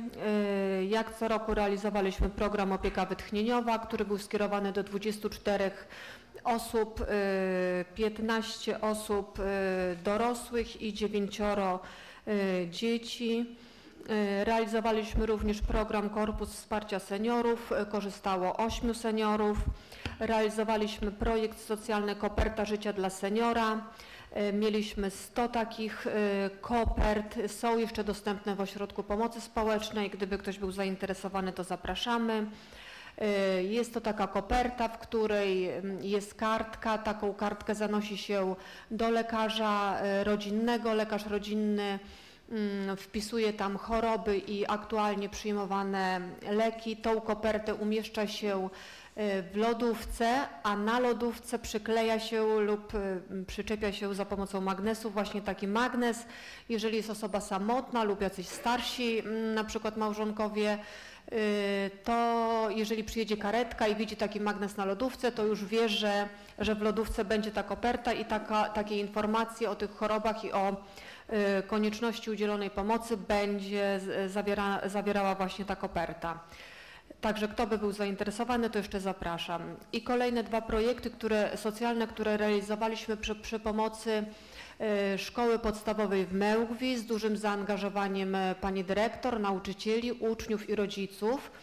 Pierwszy projekt to był Wielkanocna Niespodzianka, gdzie dzieci przygotowywały paczki takie świąteczne wraz z kartką z życzeniami. Te paczki zostały rozwiezione przez pracowników ośrodka do 9 rodzin. Taka niespodzianka była dla każdego członka rodziny. Zebraliśmy bardzo dużo podziękowań, no i jesteśmy oczywiście wdzięczni też szkole i pani dyrektor i uczniom, że zechcieli się zaangażować. I bardzo podobny projekt realizowaliśmy na Święta Bożego Narodzenia, gdzie zostało obdarowanych 11 osób samotnych, niepełnosprawnych, z niskim kryterium dochodowym, także też to się spotkało z dużą taką radością i z dużymi podziękowaniami, bo osoby naprawdę byłyby miło zaskoczone. Kolejny cel to jest sporządzanie właśnie sprawozdań finansowo-rzeczowych, które są przekazywane do wojewody 2 razy w roku, od stycznia do czerwca i od lipca do grudnia. To wynika właśnie z tej ustawy o wspieraniu rodziny i systemie pieczy zastępczej, ale wiadomo, że wszystkie nasze zadania, które realizujemy, są skierowane głównie do rodzin i do dzieci. Także jeszcze warto tutaj powiedzieć o usługach specjalistycznych dla osób z zaburzeniami psychicznymi, gdzie jedna rodzina korzysta. Świadczenie pielęgnacyjne dla rodziców wychowujących niepełnosprawne dzieci, 41 rodziców korzysta. Program Posiłek w szkole i w domu, gdzie korzystają uczniowie szkół i przedszkoli, jak również nasi podopieczni, którzy otrzymują pomoc celową na zakup żywności. Pomoc materialna dla uczniów, którzy otrzymują dofinansowanie do zakupu artykułów szkolnych, obuwia, komputera, drukarki czy takich właśnie potrzeb związanych ze szkołą. Karta Dużej Rodziny, gdzie w ubiegłym roku wydaliśmy 201 takich kart. Procedura niebieskiej karty, gdzie też świadkami czy uczestnikami takiej procedury są dzieci. W ubiegłym roku było ich 20, gdzie od razu, jeżeli mamy informację, że w rodzinie jest niepełnoletnie dziecko, występujemy do sądu rodzinnego o wgląd w sytuację takiej rodziny i w bardzo krótkim terminie przyjeżdża kurator, taki wywiad przeprowadza i razem podejmujemy dalej działania. Wszystkie dodatki, które były przyznawane też w ubiegłym roku, jeszcze końcówki, dodatek osłonowy, dodatek węglowy, dodatek z tytułu innych źródeł ciepła, dodatek elektryczny, program żywnościowy POPŻ, gdzie w ubiegłym roku wydaliśmy 456 paczek, łącznie ponad 4 tony żywności. To tak w wielkim skrócie. Dziękuję. Dziękuję bardzo. Przewodniczącego Komisji Oświaty, Kultury i Spraw Społecznych proszę o opinię. Panie Przewodniczący, Szanowni Radni, Komisja Oświaty, Kultury i Spraw Społecznych w dniu dzisiejszym wydała pozytywną, jednoznacznie ocenę w omawianym opinii. Dziękuję bardzo. Dziękuję. Otwieram dyskusję.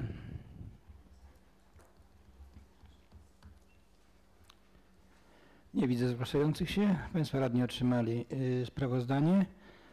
Czy są jakieś uwagi do przedmiotowego dokumentu? Nie widzę. To proszę przygotować głosowanie. Kto z Państwa radnych jest za przyjęciem sprawozdania? Proszę podnieść rękę i nacisnąć przycisk za. Kto jest przeciw? Proszę podnieść rękę i nacisnąć przycisk przeciw. I kto się wstrzymał? Proszę podnieść rękę i nacisnąć przycisk wstrzymuje się.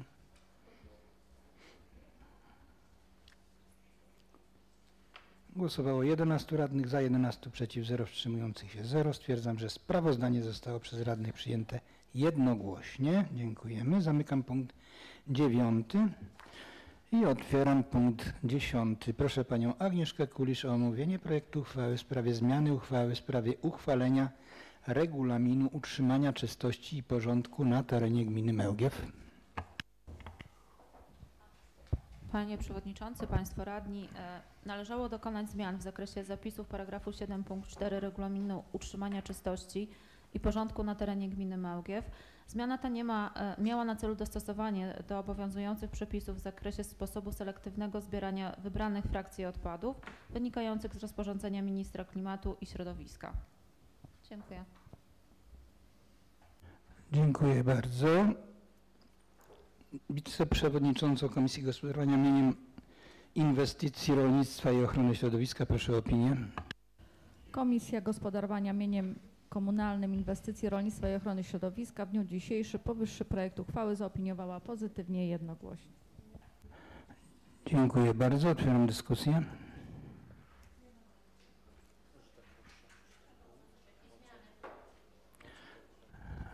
To proszę Pani Skarbnik powiedzieć. Tam jest jedna zmiana taka minimalna, ale proszę. Szanowni Państwo, zmiana dotyczy zapisu tego punktu 4 w paragrafie 7. To może odczytam, jak brzmiał zapis mówiący przed tą zmianą. Będzie najprościej.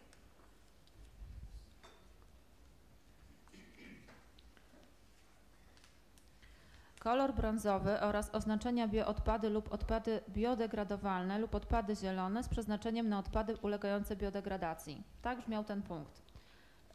W związku ze zmianami, które wynikają właśnie ze sposobu sprowadzenia tego selektywnego zbierania wybranych frakcji odpadów, wynikających właśnie z rozporządzenia ministra klimatu i środowiska, ten zapis powinien być skrócony. Kolor brązowy oraz oznaczenie bio z przeznaczeniem na odpady ulegające biodegradacji. Czyli słowo powinno się tylko bio pojawić. Że tylko taka zmiana jest.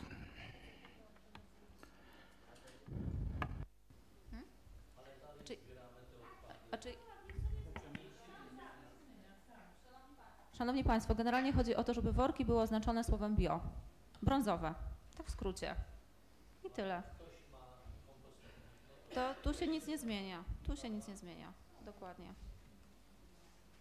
Że nie widzę więcej zgłaszających się. Projekt uchwały radni otrzymali przed sesją. Czy są jakieś uwagi do treści tej uchwały? Nie widzę. Proszę o przegłosowanie. Kto z Państwa radnych jest za przyjęciem uchwały, proszę podnieść rękę i nacisnąć przycisk za. Kto jest przeciw, proszę podnieść rękę i nacisnąć przycisk przeciw. I kto się wstrzymał, proszę podnieść rękę i nacisnąć przycisk wstrzymuje się. Głosowało 11 radnych, za 11, przeciw 0, wstrzymujących się 0. Stwierdzam, że uchwała została przez radnych przyjęta jednogłośnie. Zamykam punkt 10. Otwieram kolejny punkt, czyli wolne wnioski, informacje. 11, tak, bo tu była zmiana. Proszę, pani wójt. Szanowny Panie Przewodniczący, Szanowni Państwo, chciałam się z Wami podzielić ostatnim mailem, jaki otrzymaliśmy. Dotyczy on utworzenia połączenia kolejowego Lublin-Łęczna-Bogdanka.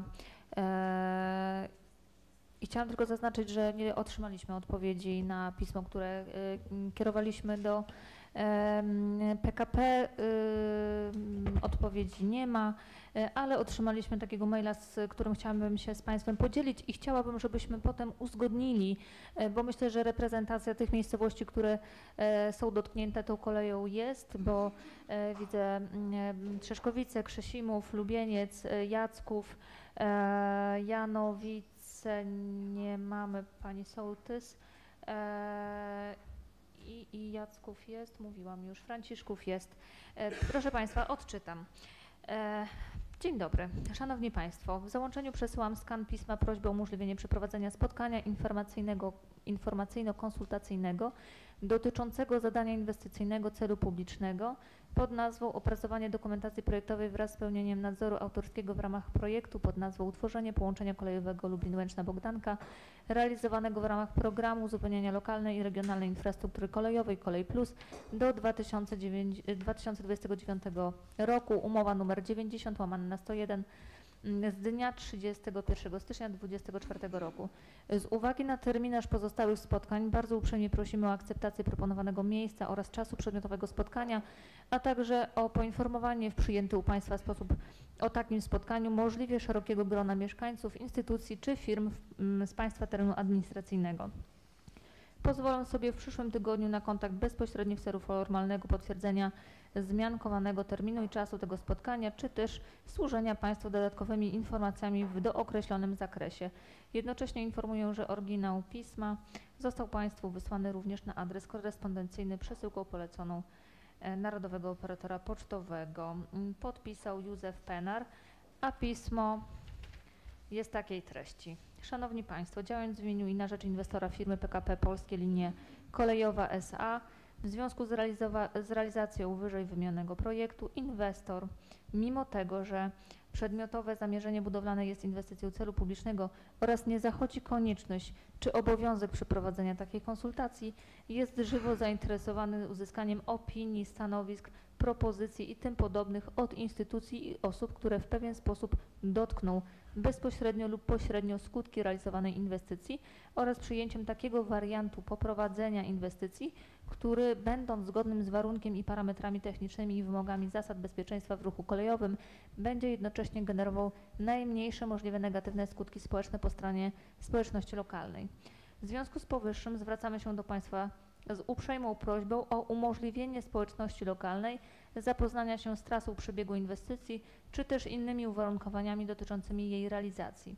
W tym celu chcielibyśmy w dniu 13 maja 2024 roku o godzinie między 10 a 13 móc skorzystać z Państwa bazy lokalowej umożliwiającej przeprowadzenie takiego spotkania, mile widziany lokal z dostępem do internetu i odbyć takie konsultacje dające możliwość przedyskutowania oraz omówienia wyżej wymienionych kwestii oraz wszelkich innych spraw i zagadnień dotyczących tej inwestycji w kontekście Państwa obszaru administracyjnego.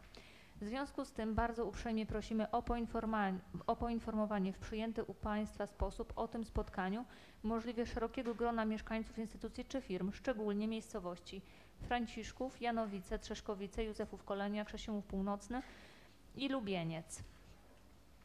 Z naszej strony w spotkaniu w konsultacjach wezmą udział przedstawiciel zamawiającego inwestora, koordynator zespołu projektowego, projektant branży torowej i w zależności od potrzeb projektanci branży drogowej, inżynieryjnej w formie wideo lub telekonferencji. Z poważaniem Józef Penar, koordynator projektów.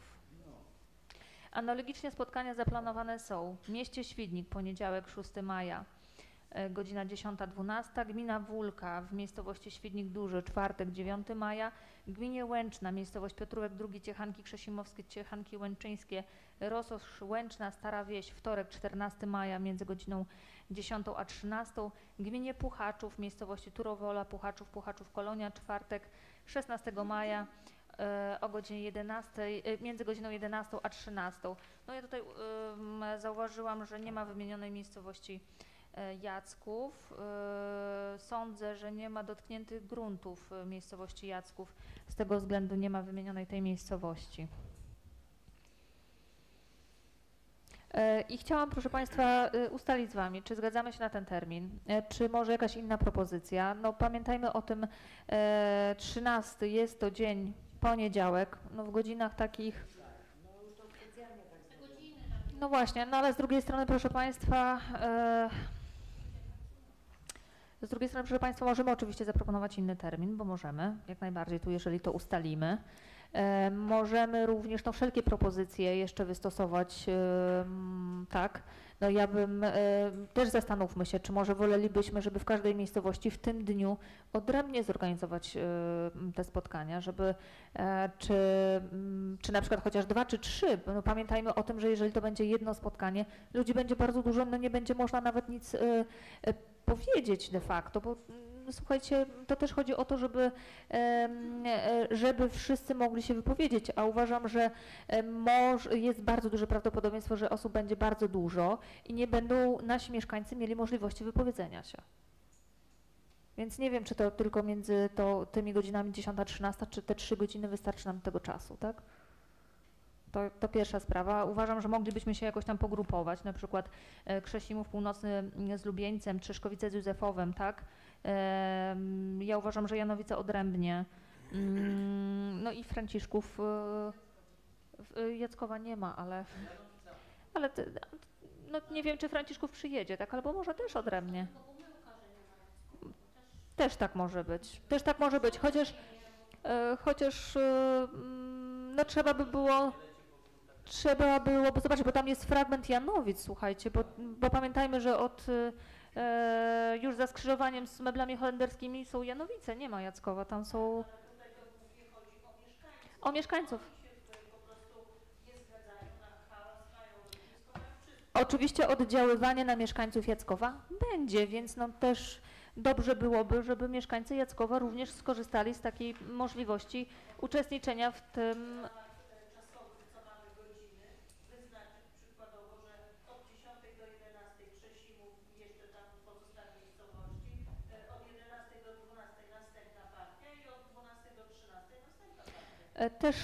Też nad tym się zastanawiałam, żeby się po prostu podzielić, tak? Bo naprawdę uważam, że nie będzie możliwości takiego, chociaż z drugiej strony, no my możemy sobie tu ustalić, być wszyscy i że wiadomo, że w pierwszej godzinie wypowiadają się te miejscowości, w drugiej godzinie kolejne, tak? No może tak, no też tak może być, bo żebyśmy też zapanowali trochę nad porządkiem, żeby społeczność nasza naprawdę miała zakwarantowaną formę wypowiedzenia się odnośnie swoich własności, to po pierwsze, po drugie tego swojego zagrożenia, które czują, tak?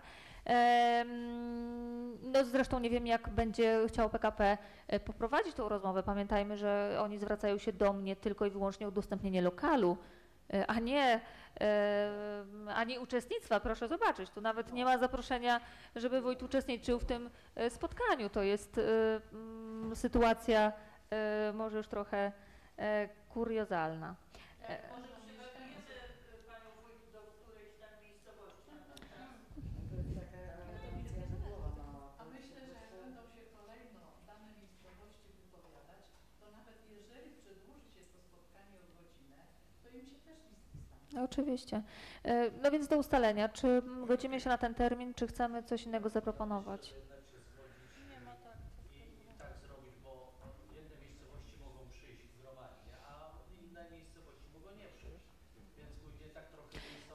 To teraz forma zawiadomienia. Oczywiście myślę, że dla Państwa, dla sołtysów i dla radnych wydrukujemy takie obwieszczenia, znaczy takie informacje, żeby wywiesić na stronach. My oczywiście opublikujemy to na stronie Urzędu Gminy i również na naszym Facebooku. Prosimy Państwa o udostępnianie tej informacji. Część z Państwa ma pozakładane spoty miejscowe, więc też bym chciała, żebyście Państwo ewentualnie z tego skorzystali. No i oczywiście też są osoby, które oczekują takiej informacji, bo wiemy, kto był zainteresowany konkretnie.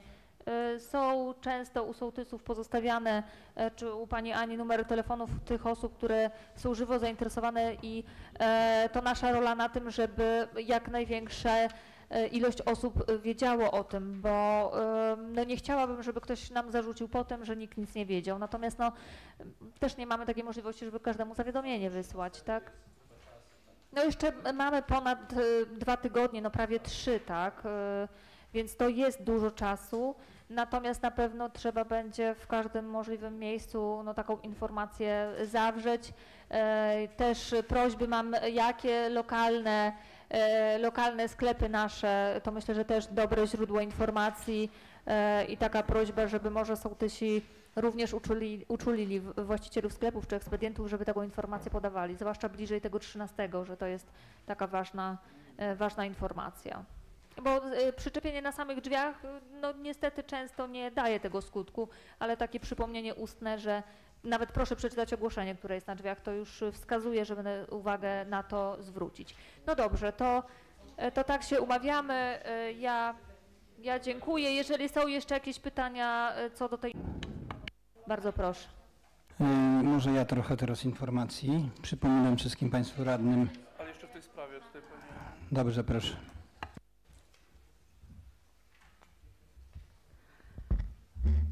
Szanowni Państwo Radni, Pani Wójt, dostałam odpowiedź od ministra infrastruktury z dnia 15 kwietnia 2024. Szanowna Pani, w nawiązaniu do wystąpienia z 6 marca 2024 w sprawie przebiegu projektowanej linii kolejowej na odcinku Lublin-Łęczna-Bogdanka poniżej przedstawiam stosowne informacje.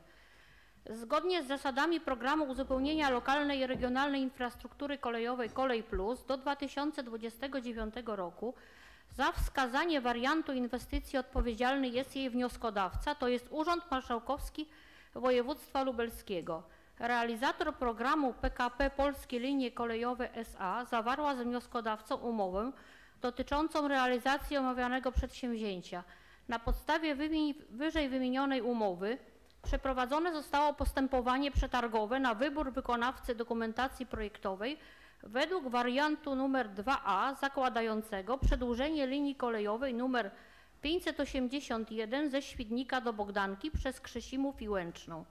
Zasadniczym celem projektu pod nazwą utworzenie połączenia kolejowego Lublin-Łęczna-Bogdanka jest utworzenie połączenia kolejowego Łęcznej z Lublinem.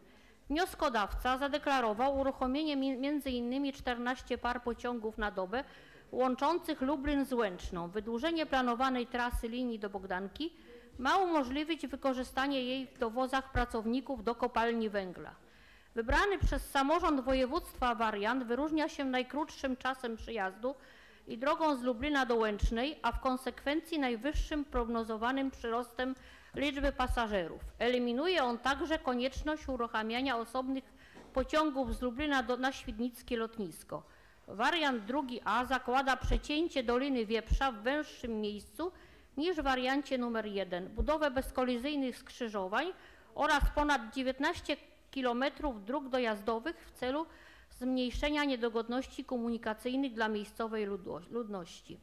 Na całej długości projektowanej linii kolejowej wykonawca przygotowanego na zlecenie samorządu województwa wstępnego studium planistyczno-prognostycznego będącego załącznikiem do wniosku aplikacyjnego do programu zidentyfikował obecność 4 budynków mieszkalnych odległości od 20 metrów do osi skrajnego toru oraz 6 w odległości od 21 do 50 metrów od osi skrajnego toru. Dla porównania w wariancie numer 1 łączącym Dominów z Łęczną i Bogdanką stwierdzono obecność tylko jednego budynku mieszkalnego do 20 metrów od osi toru, a za to 10 w odległości 21 do 50.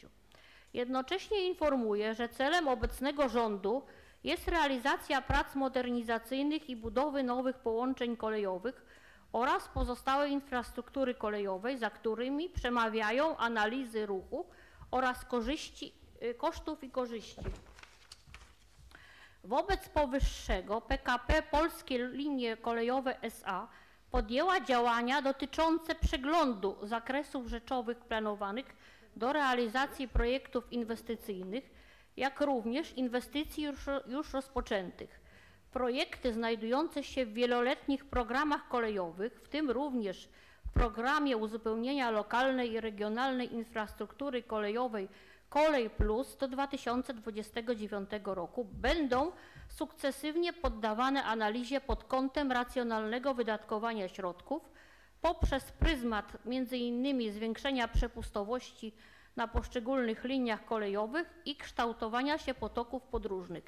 Istotne jest efektywne gospodarowanie środkami publicznymi poprzez jak najlepsze dopasowanie środka transportu do potrzeb danego regionu i połączeń komunikacyjnych. Z poważaniem dokument podpisany przez Tomasz Warsza, dyrektor. Dziękuję. Pani wójt, proszę. Szanowni Państwo, ja jeszcze tak nawiązując do wypowiedzi tu akurat dyrektora Ministerstwa Infrastruktury, jadąc przedwczoraj samochodem, nie przedwczoraj, wczoraj rano samochodem, słyszałam wypowiedź w popularnym radiu, które nadaje. I pozwolę sobie, bo już jest umieszczona na YouTubie cała wypowiedź pana wiceministra Malepszaka. I krótko przeczytam trochę wypowiedzi, bo myślę, że jest jakieś też światełko w tunelu, bo lub całkowicie inaczej, bo jest stwierdzenie takie przez pana Malepszaka: trzeba dostosować transport do potrzeb na danym obszarze.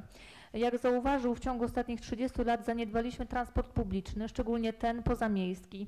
Teraz chodzi o to, żebyśmy zadbali o tę eliminację wykluczenia komunikacyjnego, ale dostosowując transport do potrzeb na danym obszarze, mówił. Grzegorz Sroczyński dopytywał o obietnice wyborcze dotyczące tego, że w każdym mieście powiatowym będzie pociąg. No pamiętajmy, Łęczna miasto powiatowe, Świdnik miasto powiatowe. Podchodzą do tematu dopasowania środka transportu do danych przemieszczeń. Jeśli mam sytuację, że gdzieś analiza wskazuje na kilka tysięcy pasażerów dobowo, to zasadne jest, żeby pomyśleć o budowie nowej linii kolejowej.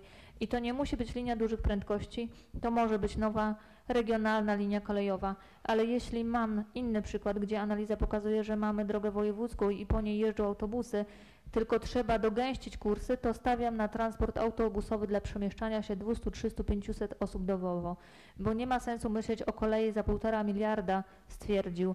Proszę Państwa, no u nas mieliśmy analizy dobowe w ilościach sztuk, na 2 rękach można było policzyć, taka była analiza, więc myślę, że może trzeba by było się powołać jeszcze raz do Ministerstwa Infrastruktury i wskazując, jakie analizy były nam przedstawiane i jakie pieniądze angażowane w budowę linii kolejowej, która no nie daje nawet statystycznych dużych przemieszczeń się pasażerów, tak? Więc myślę, że może trzeba by było jeszcze z naszej strony wskazać to ministrowi, że jest to po prostu obłędna inwestycja, która no nie przyniesie takiego efektu, jaką może by chcieli zakładać. Proszę Państwa, na pewno na względzie trzeba mieć, bo to słyszeliśmy niejednokrotnie. Pamiętacie, w Józefowie są osoby, które wprost powiedziały i chcą kolej.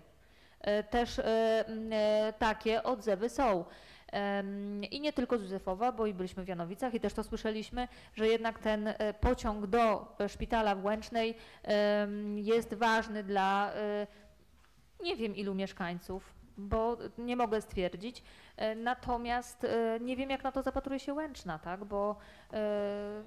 Bo to jest podstawowa kwestia. Natomiast, tak jak mówię, jakieś źródło jest możliwości jeszcze wycofania się z tego, dlatego że faktycznie tych potoków pasażerów nie ma wielkich, tak?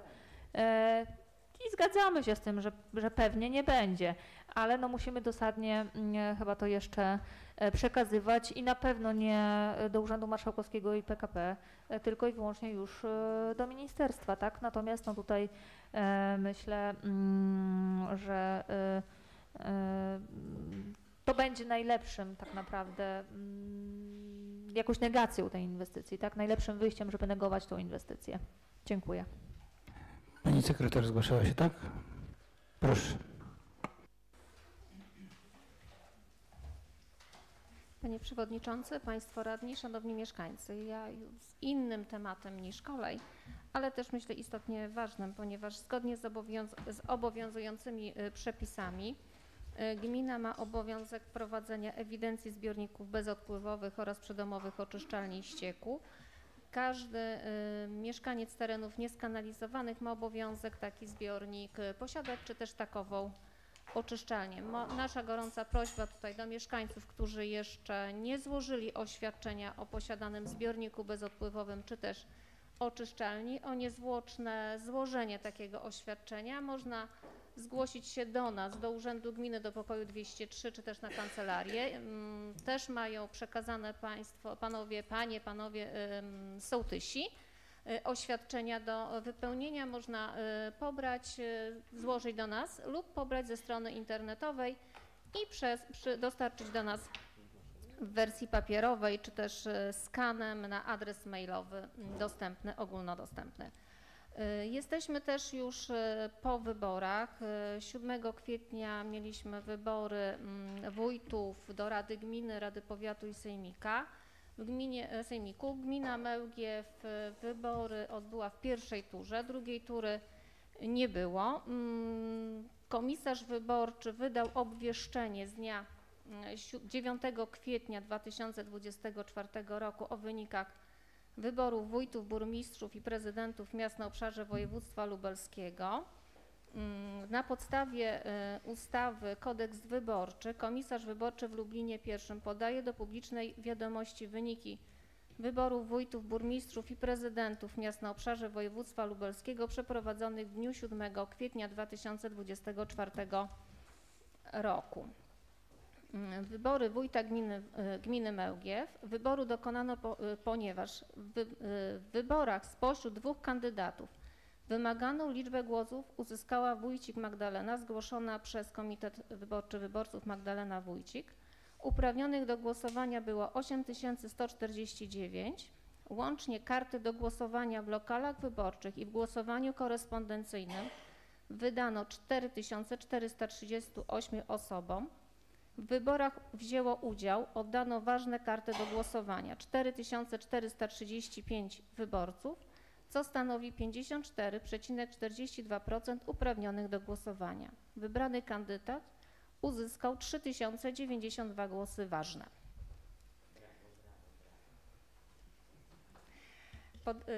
W sprawie wyborów do rad na terenie województwa lubelskiego, tutaj chodzi o Radę Gminy, Radę Powiatu i Sejmika, obwieszczenie komisarza wyborczego również z 9 kwietnia. W części dotyczącej naszej gminy odczytam wyniki wyborów w poszczególnych okręgach. Okręg wyborczy numer 1. Wybory odbyły się, głosowanie przeprowadzono. Radną została wybrana Wińska Renata Marta. Z listy numer 15 Komitet Wyborczy Wyborców Magdalena Wójcik. Okręg wyborczy. Okręg wyborczy numer 2. Wybory odbyły się, głosowanie przeprowadzono. Radnym został wybrany Bielak Michał Kazimierz. Z listy numer 15 Komitet Wyborczy Wyborców Magdalena Wójcik. Okręg wyborczy numer 3. Wybory odbyły się, głosowanie przeprowadzono. Radnym został wybrany Niedziałek Mariusz Tomasz.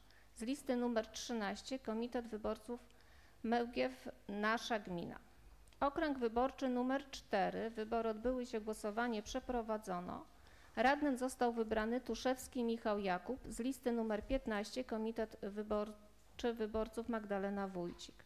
Okręg wyborczy numer 5. Wybory odbyły się, głosowanie przeprowadzono. Radnym został wybrany Bielak Gabriel z listy numer 15, Komitet Wyborczy Wyborców Magdalena Wójcik. Okręg wyborczy numer 6. Wybory odbyły się, we wszystkich okręgach się odbyły, więc już, żeby nie przedłużać, radnym został wybrany Fijałkowski Ryszard Jan z listy numer 3, Trzecia Droga PSL-PL 2050 Szymona Hołowni. Okręg wyborczy numer 7, Niezbecki Jakub Jerzy z listy numer 15, Komitet Wyborczy Wyborców Magdalena Wójcik. Okręg wyborczy numer 8, Oleszek Janusz Zbigniew z listy numer 15, Komitet Wyborczy Wyborców Magdalena Wójcik. Okręg wyborczy numer 9, radnym został wybrany Augustyniak Włodzimierz Tadeusz z listy numer 15, Komitet Wyborczych Magdalena Wójcik. Okręg wyborczy numer 10, radną została wybrana Spodar Ewa Alicja z listy numer 15, Magdalena Wójcik, Komitet Wyborczy. Okręg wyborczy numer 11, radną została wybrana Podlodowska Renata Elżbieta z listy numer 3, Komitet Trzecia Droga PSL-PL 2050 Szymona Hołowni. Okręg wyborczy numer 12, radnym został wybrany Świątek Tomasz z listy numer 16. Okręg wyborczy numer 13, Zawadzka Krystyna z listy numer 15, Komitet Wyborczy Wyborców Magdalena Wójcik. Okręg numer 14, Kurowska Magdalena Roxana. Okręg wyborczy numer 15, Szewczyk Krystyna. Zdradziłam drugie imię, tak? Jeżeli chodzi o wybory do Rady Powiatu w Świdniku,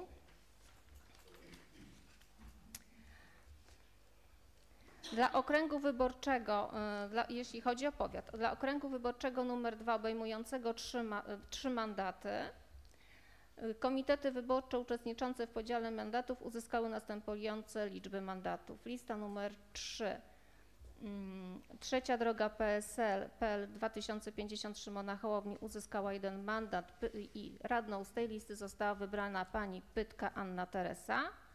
Lista numer 11, Rodzina i Prawo, uzyskała 2 mandaty. Radnymi z tej listy zostali wybrani Piotrowicz Michał Andrzej i Franciszek Mróz. Nie ma. W okręgu wszystkie mandaty zostały obsadzone. Mogę? Mamy sejmik. Jeżeli chodzi o sejmik województwa, okręg wyborczy numer 4 obejmujący 6 mandatów i 4 mandaty uzyskało Prawo i Sprawiedliwość, Grzywaczewska, Kamila Brzuska, Radosław Rybak, Piotr Szewczak, Marcin Leopold. Lista numer 3, Trzecia Droga PSL-PL 2050 Szymona Hołowni, pan Romańczuk Andrzej. Lista numer 5, Koalicja Obywatelska, Grabczuk Dariusz. W okręgu wszystkie mandaty zostały obsadzone. Jeśli chodzi o taki skrót, wszystkie informacje dotyczące wyborów są udostępnione na tablicy ogłoszeń, również na BIP-ie. Jeżeli chodzi o wybory samorządowe, więc tutaj prosimy o zajrzenie na Biuletyn Informacji Publicznej Urzędu Gminy Mełgiew, zakładkę Wybory Samorządowe i obecnie jesteśmy na etapie i w trakcie realizacji kalendarza wyborczego związanego z wyborami do Parlamentu Europejskiego, gdzie wybory zostały zarządzone na dzień 9 czerwca 2024 roku. Dziękuję. Dziękuję. Kilka informacji. Proszę Państwa, wszyscy Państwo radni 8 kadencji są zobowiązani do końca kwietnia złożyć oświadczenie majątkowe na dzień 31 grudnia 2023 roku. I proszę Państwa, przyszła do gminy pismo, postanowienie pozwolę sobie odczytać. Postanowienie nr 401 łamane przez 2024 Komisarza Wyborczego w Lublinie I z dnia 22 kwietnia 2024 roku w sprawie zwołania pierwszych sesji nowo wybranych rad w celu złożenia ślubowania przez radnych, wójtów, burmistrzów, prezydentów miast wybranych w wyborach samorządowych przeprowadzonych w dniu 7 kwietnia 2024 roku. Podstawy prawne pominę. Komisarz wyborczy postanawia zwołać pierwszą sesję Rady Gminy Mełgiew na dzień 7 maja 2024 roku o godzinie 9 w sali sesyjnej Urzędu Gminy Mełgiew, ulica Partyzancka 2, 21007 Mełgiew w celu złożenia ślubowania przez radnych oraz wójta wybranych w wyborach samorządowych przeprowadzonych w dniu 7 kwietnia 2024. Paragraf 2. Ustalić porządek sesji Rady stanowiący załącznik nr 1 do niniejszego postanowienia. Paragraf 3. Wykonanie postanowienia leży w kompetencji wójta gminy Mełgiew upływającej kadencji. Paragraf 4. Postanowienie wchodzi w życie z dniem podpisania i podlega podaniu do publicznej wiadomości. I z tym pismem przyszedł porządek obrad pierwszej sesji. Punkt pierwszy to jest otwarcie sesji. Punkt drugi wręczenie radnym i wójtowi zaświadczeń o wyborze. Punkt trzeci złożenie ślubowania przez radnych według treści określonej w artykule 23a ustęp 1 ustawy o samorządzie gminnym. Punkt czwarty złożenie ślubowania przez wójta według treści określonej w artykule 29a ustęp 1 ustawy o samorządzie gminnym. I tu punkt 5. Przyjęcie ewentualnego porządku dalszych obrad, czyli tu już w gestii pani wójt będzie, co jeszcze na tej pierwszej sesji będzie ujęte w porządku obrad. Czyli o oświadczeniach powiedziałem. Tu jeszcze zachęcam wszystkich Państwa tu obecnych radnych, sołtysów. Zbliża się święto 3 maja, czyli będzie potrzeba wziąć sztandary. Nie wiem, myślę, że po sesji byśmy sobie ustalili. Pani wójt, nie wiem, czy ma... No oczywiście wszystkich mieszkańców zapraszamy na uroczystości. Proszę pani wójt. Jeżeli chodzi o uroczystości trzeciomajowe, cały program będzie w najbliższych dniach udostępniony na stronach internetowych i na Facebooku. Serdecznie Państwa zapraszamy. Proszę tylko o tym, żeby i nasi sołtysi i nasi radni pamiętali o sztandarach. Jest to wielkie święto, wielka uroczystość i oczywiście myślę, że ustalimy to sobie. Oczywiście mamy dostępne flagi w urzędzie na nasze święto Konstytucji 3 maja, są dostępne w urzędzie i oczywiście apelujemy i prosimy o ten nasz wielki patriotyzm i pokazanie tego poprzez wywieszenie flag. Wszystkie informacje i konkretny porządek uroczystości będzie w programie udostępniony na stronach internetowych. Dziękuję bardzo. Dziękuję. Pan radny Korgol, tak? Proszę bardzo. Panie wójt, ma jakiś pomysł na miejsce tych spotkań dotyczących kolei?